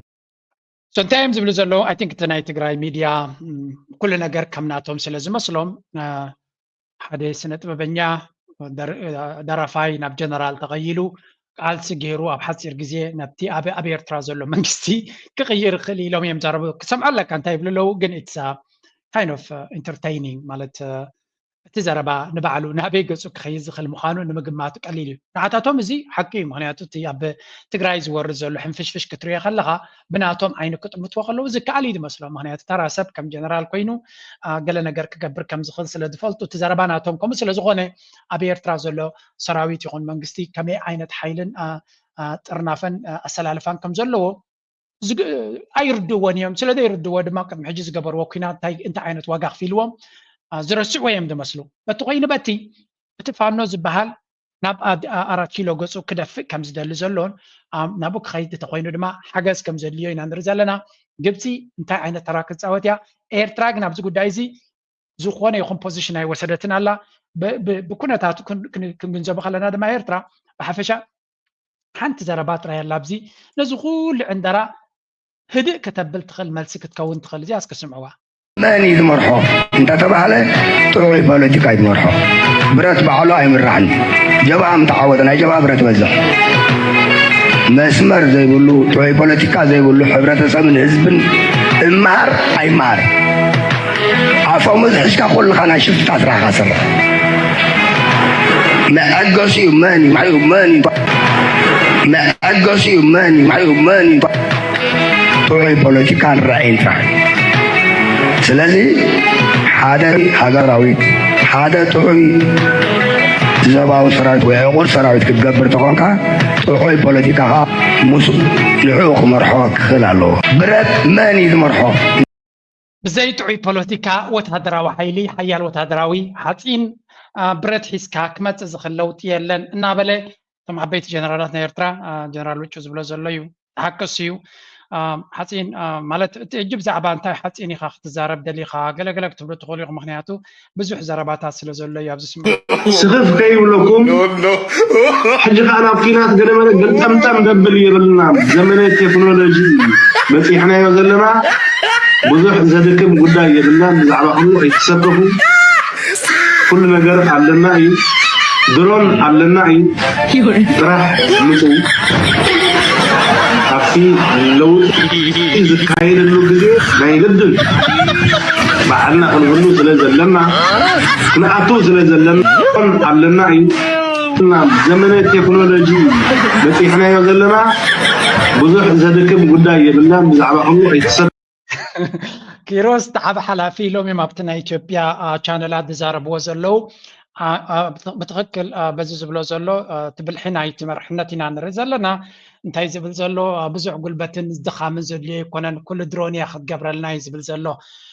እተን ድሮናት ኣበይ ኮይነን እየን ክገብራ ካበይ እየን ክብገሳ እተን ድሮናት መን ክዝውረን እንታይ ክኸውን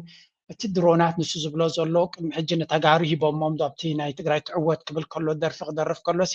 ስለምንታይ ኣብቲ ትግራይ ምክንያቱ ብትግራይ ተጠቂሞም ክገብሩ ተኮይኑት መደብ ኣብቲ ግዜ ትግራይ እቲ ድሮናት ዘይተጠቀሙሉስ እንታይ እዩ ነይሩ ካበየን ክመፃተን ድሮናት ኣይዶኖ ማለት ናይ ብሓቂ ትግረም ግን እሱ ጥራይ ኣይኮነን ብዙሕ እዩ እቲ ዘረባ ዝበሃል ዘሎ ክሰምዑውን ፅቡቅ እዩ ዲስካይ ንምንታይ ዓይነት ፀውዒት ናይ ቁጠባ ዝገብሩ ዘለኹም ጉልበት ተወዲኡ ስለ ዝኾነ ድሮን ኣለና ዝበለኩም ኪሮስ ኣብ ጅባኹም ዘሎ ድሮን ቦምብ ኣለና ዝበለኩም ኣብ ባንክኹም ዘሎ ቦምብ ገንዘብ በዓል ክፍሎም በዓል ኪሮስ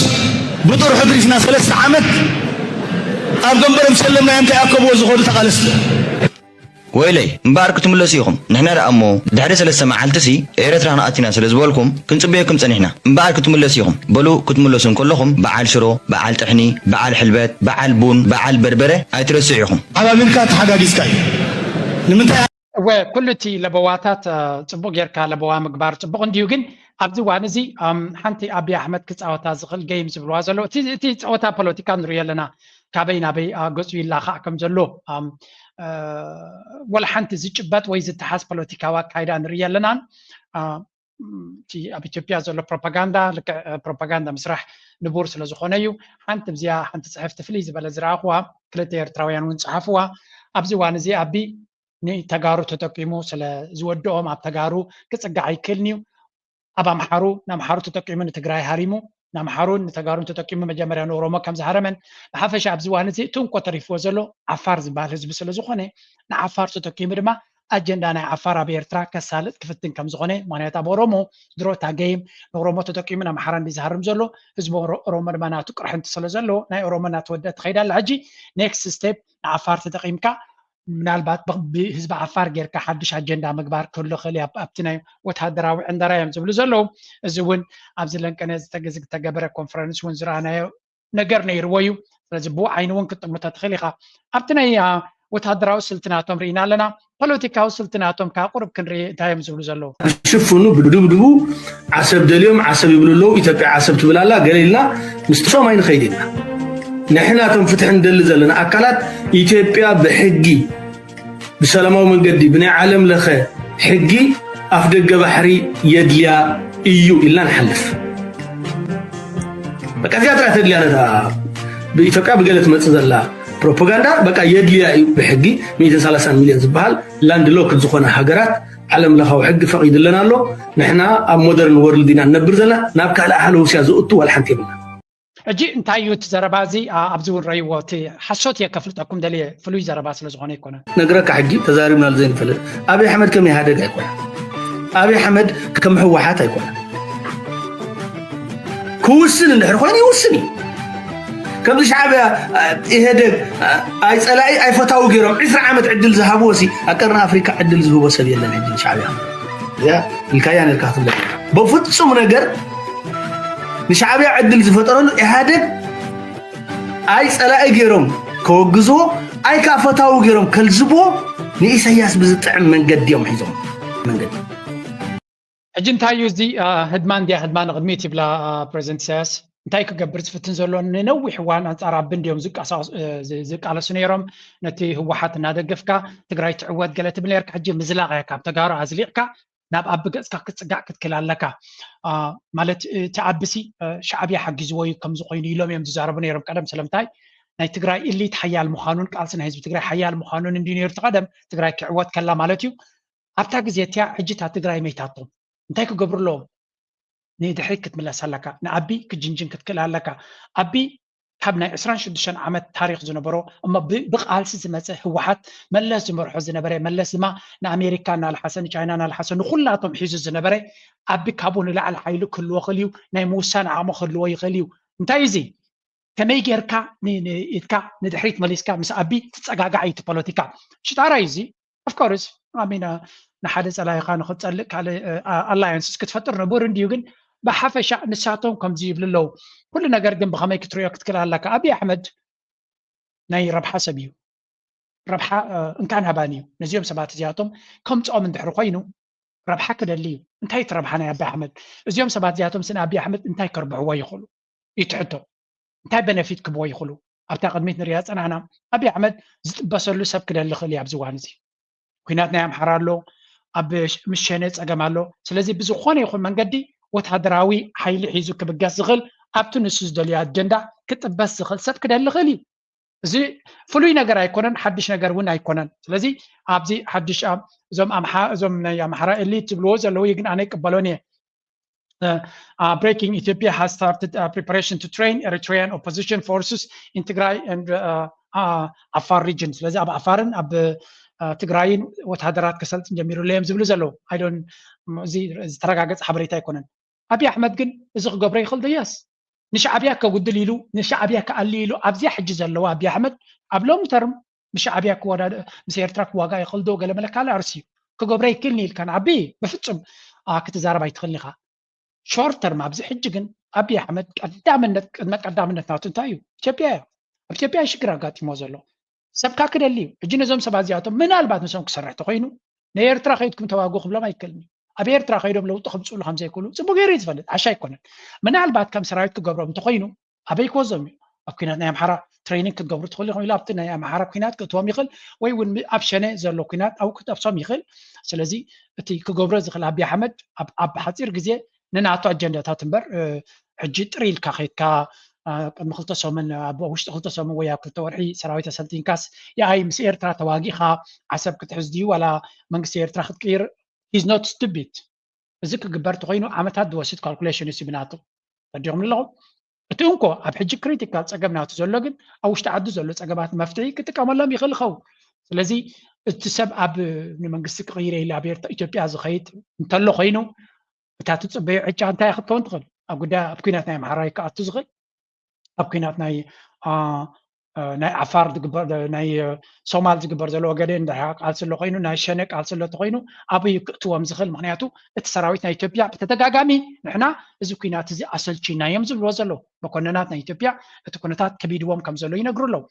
ብወገንቲ ትግራይ ዘሎ ህዝቢ ድማ ብፍላይ ኣብቲ ጫፋት ዘሎ እንታይ ይብላ ኣሎ ስምዑ ሓንቲ ኪሎቡና ገዚኡ ከይኸይድ ጉምሩክ ብዝብል ምክንያት እናተተሓዘ እዚ 4 ጣብያ ወረዳ ብሎም ካለን ብዓብዪ ድማ ከተማ ዛላምበሳ ንድሕሪት ገዲፍካ ዝግበር ጉምሩክ ሓዚሙ ኣነ ብወገነይ ዝቃወሞ እዩ ንምንታይ እዩ ሓደ ምክንያት ሓደ ነገር ዘይላዕለና ኣብዚ ደስቱሩ ኣብ ሰሎሞን ቅድሚ ሓዚሙ ነጊርና ካንየርና ኢና ሕጂ ህዝብና ብጥሜት ይመውት እዩ ዘሎ ወይ ፖለቲካ ኮይኑ እምበር ነቲ ዘሎ ህዝቢ እኮ መንግስቲ ኤርትራ መሸላ እናሃበ ብገንዘቡ እዩ ኣፅፍዎ መሸላ እናተዋሃበ ዝፀንሐ ህዝቢ እዚ ግን ብጥሜት ይመውት እዩ ዘሎ ኣዴታት ሕክምና እቲ ሓቂ ኩሉ ግዜ ክቐብርዎን እዮም ዝፍትኑ ተገምቲሉ ግን ዝወፅእ እቲ ሓቂ እንታይ እዮም ዝብሉ ዘሎ እቲ ዝሕግዝ ዘሎ ህዝቢ ሻዕብያስ ነቲ ኣብቲ ተታሒዙ ዶ ብላብላ ዝብልዎ ቦታታት እውን ሻዕብያ ኢዱ ሕማቅ ዘይኮነ ፅቡቅ ከም ዝኾነን ፅቡቅ ይገብር ከም ዘሎን ብዓቕሙ ፅቡቅ ክገብር ይብገስ ከም ዘሎን እዮም ዝነግሩ ዘለዉ እገይ ብተደጋጋሚ ተመሳሳሊ ሕቶ መልሲ እዩ ዝስማዕ እቲ እሳቶም ዝብልዎ እቲ ተንኮሎም ዘይኮነ እቲ ሓቂ ካሊእ እዩ ዝፀንሕ ኩሉ ግዜ ግን ቪድዮ ቀጥቅርሓ ጉንቡሕ ጥልዕ ተብላ ዘይንሳ ክተምስላ ግን ኣይፈቅድን እያ ልክዕ ከምቲ ሓፍትና ዝሰልጠነ ዝገበረ ኣስመራ ሕማቕ ኣላ ክሳብ ትብል ገይሩ ብውሽጢ ብገንዘብ ገይሩ ህፃን ቆልዓ ዘይትፈልጥ ደሊሉ ኣስመራ ሕማቕ ኣላ እንትምሳ ድምፂ ኮይኑ يوم هزاونتي ناي قرش قرش خدان كدينو ون كيترسعم هزاونتنا اشتي قول من الديهم دخاتن مالتيو تيشرت خدينو ها ارتراويان ስልጣን ይቀነልና እንዳወሉ ኽወጹ አይንፈቅድን ምክንያቱ ሓደ ሰብ ንሰብኣውነት ድሕር ዝሕግዝ ኮይኑ በቃ ስክ ብል ኣለዎ ሸረፉ ሒዙ ማለት እዩ ክብረቱ ሒዙ ስክ ብል ኣለዎ ዓለም እዚኣ ኣሕዋትና ኣዴታትና እንዳውፁ ክዝርግሕዎን ግን ኣይንደልን ኣብ ኣደይ ግን ምሕትልዕ ተብላ ዘይንሳኽተም ስለዝነ ኣይፈቅድን እንታይም ዝብሉ ዘለው እዚኣቶም ንፖለቲካዊ አጀንዳ ይጥቀሙሎም ከም ዘለው እቲ ህዝብናቶም ናውፁ ሓንሳብ ተናንስቲ ሰግዳሎም ሓንሳብ ገለመለ እቲ ንፖለቲካዊ አጀንዳ ዝጥቀሙሉ ዘለው ብህዝብና ኣይነፍቅድናቶም ተጋርዮም ንኹላቶም እዮም ዝፀርፍዎም ዘለው ብየማንን ፀጋምን እዮም እቲ ውርደት ናይ ብሓቂ ውርደት ኢኻ ትርኢ ግን ያ ኢዝ ዋት ኢት ኢዝ ነዚ እዚታት እቲ ህዝቢ ክሳዕ ክንደይ ወዲቑ ከም ዘሎ እቶም ተጋሩ ዘይወሓጠሎም ሓደ ዩቱበር ካብ ኤርትራ ከይዱ እቲ ህዝቢ ከም ሓደ ዓብይ ኣምላኽ ዝመፅኦም ከምዚ ኢሎም ክብልዎም ከሎም ንተጋሩ ናይ ብሓቂ ፀርፊ ስለ ዝኾነ ውይ ዝብል ዘሎ እቲ ደገ ስለዚ መመሊሱ ንሳቶም ንፅቡቅ ክንገብር ኢና ይብሉ እቲ ህዝቢ ግን መመሊሱ ከም ዝፀልኦም ኣብቲ ትግራይ እውን እቲ ዝኸድዎ ዘለዎ ኣካይዳ ናይ ብሓቂ ወላ ክብሪ ናይቲ ህዝቢ እውን ዘጉድል እዩ ተራ ሰብ ክንድዚ ከም ኣምላኽ ጌርካ ካብ ባንገለን ጌርካ ሃይለ ስላሴ ድመፅኦም ዘሎ ቀደም ሃይለ ስላሴ ክመፅእ ከሎ ንሪኦ ዝነበርና ምስልታት እዩ ዝመስል እዚ ነቲ ኣብ ደገ ዘሎ ትግራዋይ ከምዚ ኢሎም ክቕበልዎ ሪኢና ይንፈልጥና ስለዚ እዚ እንታይ ዝፈጥር ባዕሉ ኣብቲ ናይ ትግራይ ህዝቢ ብደገ ዘሎ ዲገለመለ ዓብይ ሕርቃን ከም ዝፈጥር እሱ እቲ ንሰምዖ ፀናሕና መፃወቲ ኮይኑ እቲ ህዝብና ብህልፊ ዘይጠቅም ገንዘብ ድኽነትን ሽግርን ወዲቑ ስለ ዘሎ እቲ ህዝቢ ኣብ ከምዚ ዓይነት ግዳይ ከም ዝወደቑ ገይሮም እዮም ዝዛረቡ ዘለው ባተገ እቲ ሕንፍሽፍሽ መወዳእታ እዩ ዘይብሉ ኣብዚ እውን ብኩሉ መልክዕ ናይ መወዳእታ እዚኣ ትከውን እቲ ህዝባዊ ወያነ ሓርነት ትግራይ ወይ ከዓ ሕወሓት ድሕሪ ዝተፈጥረ ምስብሓብ ክልተ ወገናት ንመቐለን እናቶም ከንቲባ ከም ዝመዘዙን ቤት ፅሕፈት ከንቲባ ተዓፂ ከም ዘሎን ዝዝከር እዩ እታ ብዘይ ከንቲባ ትቕፅል ዘላ መቐለ ኣብ ዝድሓረ ምትፍናን ድማ ንኤፍኤም መቐለ 104.4 ብመን ተመሓድርን ኣበይ ትምድብን ኣብ ዝብል ሰጊሩሎ ሙሉጌታ ኣፅባሃ ኣብ መስመር ኣሎ ምሳና ዛጊዞ እቲ ናቶም ኣብነትን ኣርኣያን ዝነበረ ህወሓት ድሮ ኣብ ሬድዮታትን ኣብ ቴሌቭዥናትን ንሓድሕዱ ክባላዕ መን ወነነ ነቲ ሃገር ዳርጋ ሓውሳ ኣብ ባእሲ ኩናት ወግዓዊ ብጠያይቶም ደተ ተኳኮስ እምበር ኣብ ኢት ኣብ ዓንቀር እዮም በፂሖም ዘለው እቲ ኣብ ትግራይ ዘሎ ፖለቲካዊ ቀውሲ ዳርጋ ኣብ ሓደገኛ ማእዝን ይኸይድ ከም ዘሎ ኢና ንርኢ ዘለና ዋላ እቲ ሚድያ ብሰፊሑ ንዕዩ ክዛረብ ዝኣትዎ እቲ ሓደጋ ዘናግፍን መሰረታዊ ለውጢ ዘምፅእን መንእሰይ ወለዶ የድልያ ተባሂሉ እዚ ዝበለ ላዕለዋይ መሪሕነት ውድብ ዓረና ዓንዶም ገብረስላሴ እንትኸውን መግለፂ መራሕቲ ሓይልታት ሰራዊት ፀጥታ ትግራይ ናብ ኩናት ዘምርሕን ትግራይ ናብ ሓደጋ ዘእቱን ስለዝኾነ ኣብ መላእ ዓለም ዝርከብ ትግራዋይ ቃልሲ ክሕይል ከም ዝግባእ እውን ሓቢሩ ዚና ንርኢ ዘለና እቲ ከም ኣብነት ተጠቂሞም ፖለቲካዊ ኣርኣያ ናቶም ኮይኑ ዝነበረ ኣብ መወዳእታ እዚ ናይ ህወሓት ሓይሊ ወይ እውን ኣብ ትግራይ ዘሎ ኤሊት ኣብ ከመይ ደረጃ ውዲቕዎ ኣሎ ነቲ ቦታ ንርኢ ኣለና ካብዚኣቶም ቀዲሕካ ኣሰሮም ድሕሪ ኬድካ ብድሕሪ ሃድጊ ዝኸደ ጥራት ኣድጊ ለመደ ድዩ ገለ ዝበሃል ስለዚ ናይ እዚኦም ፖለቲካዊ አይዲዮሎጂ ሕፅበት ኣእምሮ ዝገበሩሎም ካብ ኢትዮጵያ ዝኣትዉ ኣብቲ ካምፕታት ቤላ ገይሮም ብሬን ዎሽ ገይሮም ሕፅበት ኣእምሮ ገይሮምሎም ደገ መስከዱ ድማ ህወሓት ዝበለፀ ፖለቲካ እዩ ዝብሉ ዝነበሩ ትግራይ ትዕወት ኢሎም ኣብ ጎኑ ናቶም ኣብነት ገይሮም ስእሊ ናይ ደብረፅዮንን ናይ ጌታቸውን ረዳን ተሰኪሞም ዝኸዱ ዝነበሩ ከቕንኡ ካዞም ጀነራላት ኢሎም ዝምክሕሎም ዝነበሩ እታ ትግራይ ዘላቶ ኩነታት ውፅኢት ናቱ እዩ እዞም ሕጂ ኣብ ፖለቲካ ኣብ ኢትዮጵያ ከይዶም ድዮም ገለ ነቲ ሃገር ከነጥሕና ኢና ዝብሉ ዘሎ ኣብ መወዳእታ እዚኣ እዮም ከብፅሑልካ ዝኽእሉ ነቲ መንእሰይ ድማ እዚኣ ኢናታ ከም ለበዋ ክንነግሮ ንኽእል ናይ መወዳእታ ክፋል ናተይ ኣብዚ ናይ ፕላስቲክን ናይ ታኒካን ፋብሪካ እዩ ዝብል ከም ደሎ ሰሚዐ ነይረ ግን ክሳብ ክንድቲ ዓይነት ክእለት ወይ ከዓ ዓቕሚ ናይቲ ፋብሪካን ስፍሓቱን ክሳብ ክንዲ ዘይገመትክዎን ነይረ እዚ ሓውና ዓወት ጀነራል ማናጀር ኢና ትልኸውን ዘሎ መብዛሕትኦም ንሱን ካብኡ ዝንእሱን ዝሓድሽ ወለዶ 100 ደካይዶ ዘሎ እዩ ስለዚ እቲ ካብቲ ናይቲ ኬሚካል ኢንጂነሪንግ ጀሚርካ ክሳብ ትኩሉ ማኒፋክቸሪንግ ድዩ ዲስትሪቢሽን ድዩ ንሃገር ሙሉእ ንሕርሻ ንኮንስትራክሽን ንኩሉ ዝኸውን ፍርያት ዘፍርይሉ ዘለዎ ዓበ ትካል እሞ እዚ ኩሉ ምናልባት ናይ ህንፃ ምስራሕን ኣግሮ ኢንዳስትሪን ዓበ ተራ ክህልዎ ዝኽእል ፋብሪካን ዝኽእል ጥራሕ ዘይኮነስ ኦልሬዲ እውን እንደጀመረን እሞ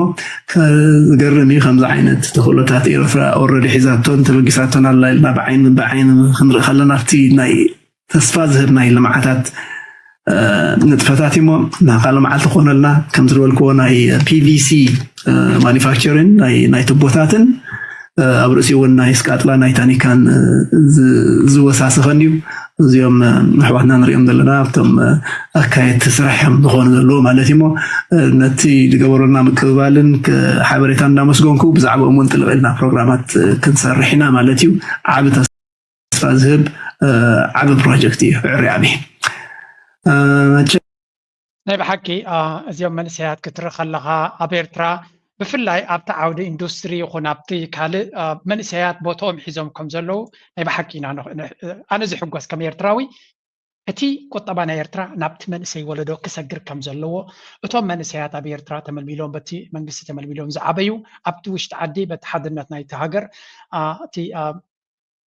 منقصتي زهانتو حدنتن حبراو مبارن كايدا بو تمل مليون زعبيو بزنا يدق بكالات زيت تنقفو نساتهم نتأكد أس سكتر ناي تقول تباديو نتمنقسي كركبو خمسة لومن كركبو ترايدي كونجن تزبون زيادة كفلت من كل اليوم كله كله زبالة أي زخون باور فاكيوم كفتر كم زي كل قال سبات الله شعبيا كوناتا كايدا زفلتي وي نو شعبيا كايدو خمس فلت شعبيا كجبر زخل زجبر يكونن أتي كم زي كماي سب عبد الجزول بزعجن انتهي كايد كم زلوا زأكل حبريتا سلو زي بلو كفلت خلاله معناته نحنا أكلنا يتحبرت سبينا أكلنا يحبرت سب كسب زخنا دما أبزل لخايو كم زي مقربيتنا بفنش أنا كم نفلت زجبرونا زلو كيف تخايو ترديون كيف تخايل كتفلت زجبرو خازلو إيرترا دما كم عينت جيم كتسعات كتكلالله أبناء ميدياسي كم شعبي حيالو قايدين بره أب ميديا زغول لا بصورة خلو حنت زي بلو خلو كما يجيرون حزب إيرترا أحكوا قبل إزنوني ما تصنيرو ديس ندعي تمليسنا كابتك أدم زنبرا كايدانا ميديا شعبي أبو زلع على كده فك خلالو نيروي تاريخ زنا يسورا درفتاتون كتريا خلها أيقونا نبتك زيتي لومي ترالو تزي ميديا عب تراس لزلو نميديا كنت أوتر لنا زمي إذا كامباني زي بزبلة كاميرات تقديحو نبنا زي تكالزي نتمنى شيء ولدو أبعد يزلني له كجهارلون أحسرت جزء نايكالوت ناتمتك كابزنبهو نعتو نارعية هو كجهارن كمكحن بزبلة أسئلتات بهاي ديفينيشن أسئلتات تسائلو على السوشيال ميديا كورن تزغل قليل تسرع ناي أبكر زي قبرا فيديو ريخ ما يخم عندك زي زنايو سرايتنا يرترايلو حيل بحريلو كم يزبلة حنت فيديو غيرو حيل يرترا انتهي كم زمسل نقول يرتراوي لبود سال فيديو بزحواقا كفيل الله تباهيلو يقولنا يرترا ايميج نايتي وتهدروا عقمنا يرترا زقول لحي نيرو كوم عين السلتات تسلسة جزي سريحك ولا دقاق يمكنعو شير تغيركا تمنى سيدا قزلو سب كم جزي يزنبر كم قاعدة ما يكون يزنبر كم جزي يزنبر سلازي نايب حكي أبو زيادة سراح يدلي زيادة دانيال زيقبر آدما أجين دانيال دقيمة أدمي يقرب له بكومنت بصحف سنيدة له I really hope جزيان ترخيبو أبزناتي بلاتفورم أمتي بزح توتات سلزلني كحطو دس بلني تصفي قبر نسود ما سمعوا ملسك بني أهلو مار السابز خديه لايك قبر سبورت قبروا بزات عم تدر في دماغ قد فكم مع سكوين وأصار تفضل كان بخاب برد مفراس سعر خير بخاب وشتن بدرجة حقنات كعبي أنا بتحقق أنت حد الربي كلنا تكعبي يقولون أبس قاسي كمان بس أنت إريتراوي سببا مرحاوي يقولون أبس قاسي كمان بس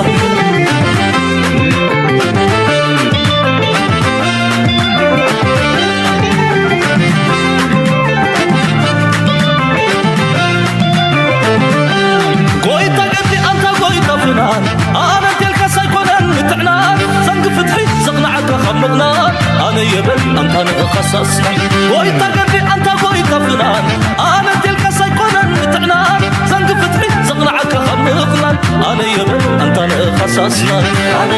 أنت إريتراوي سببا مرهاوي يبلون أبس قوازهم كمان بس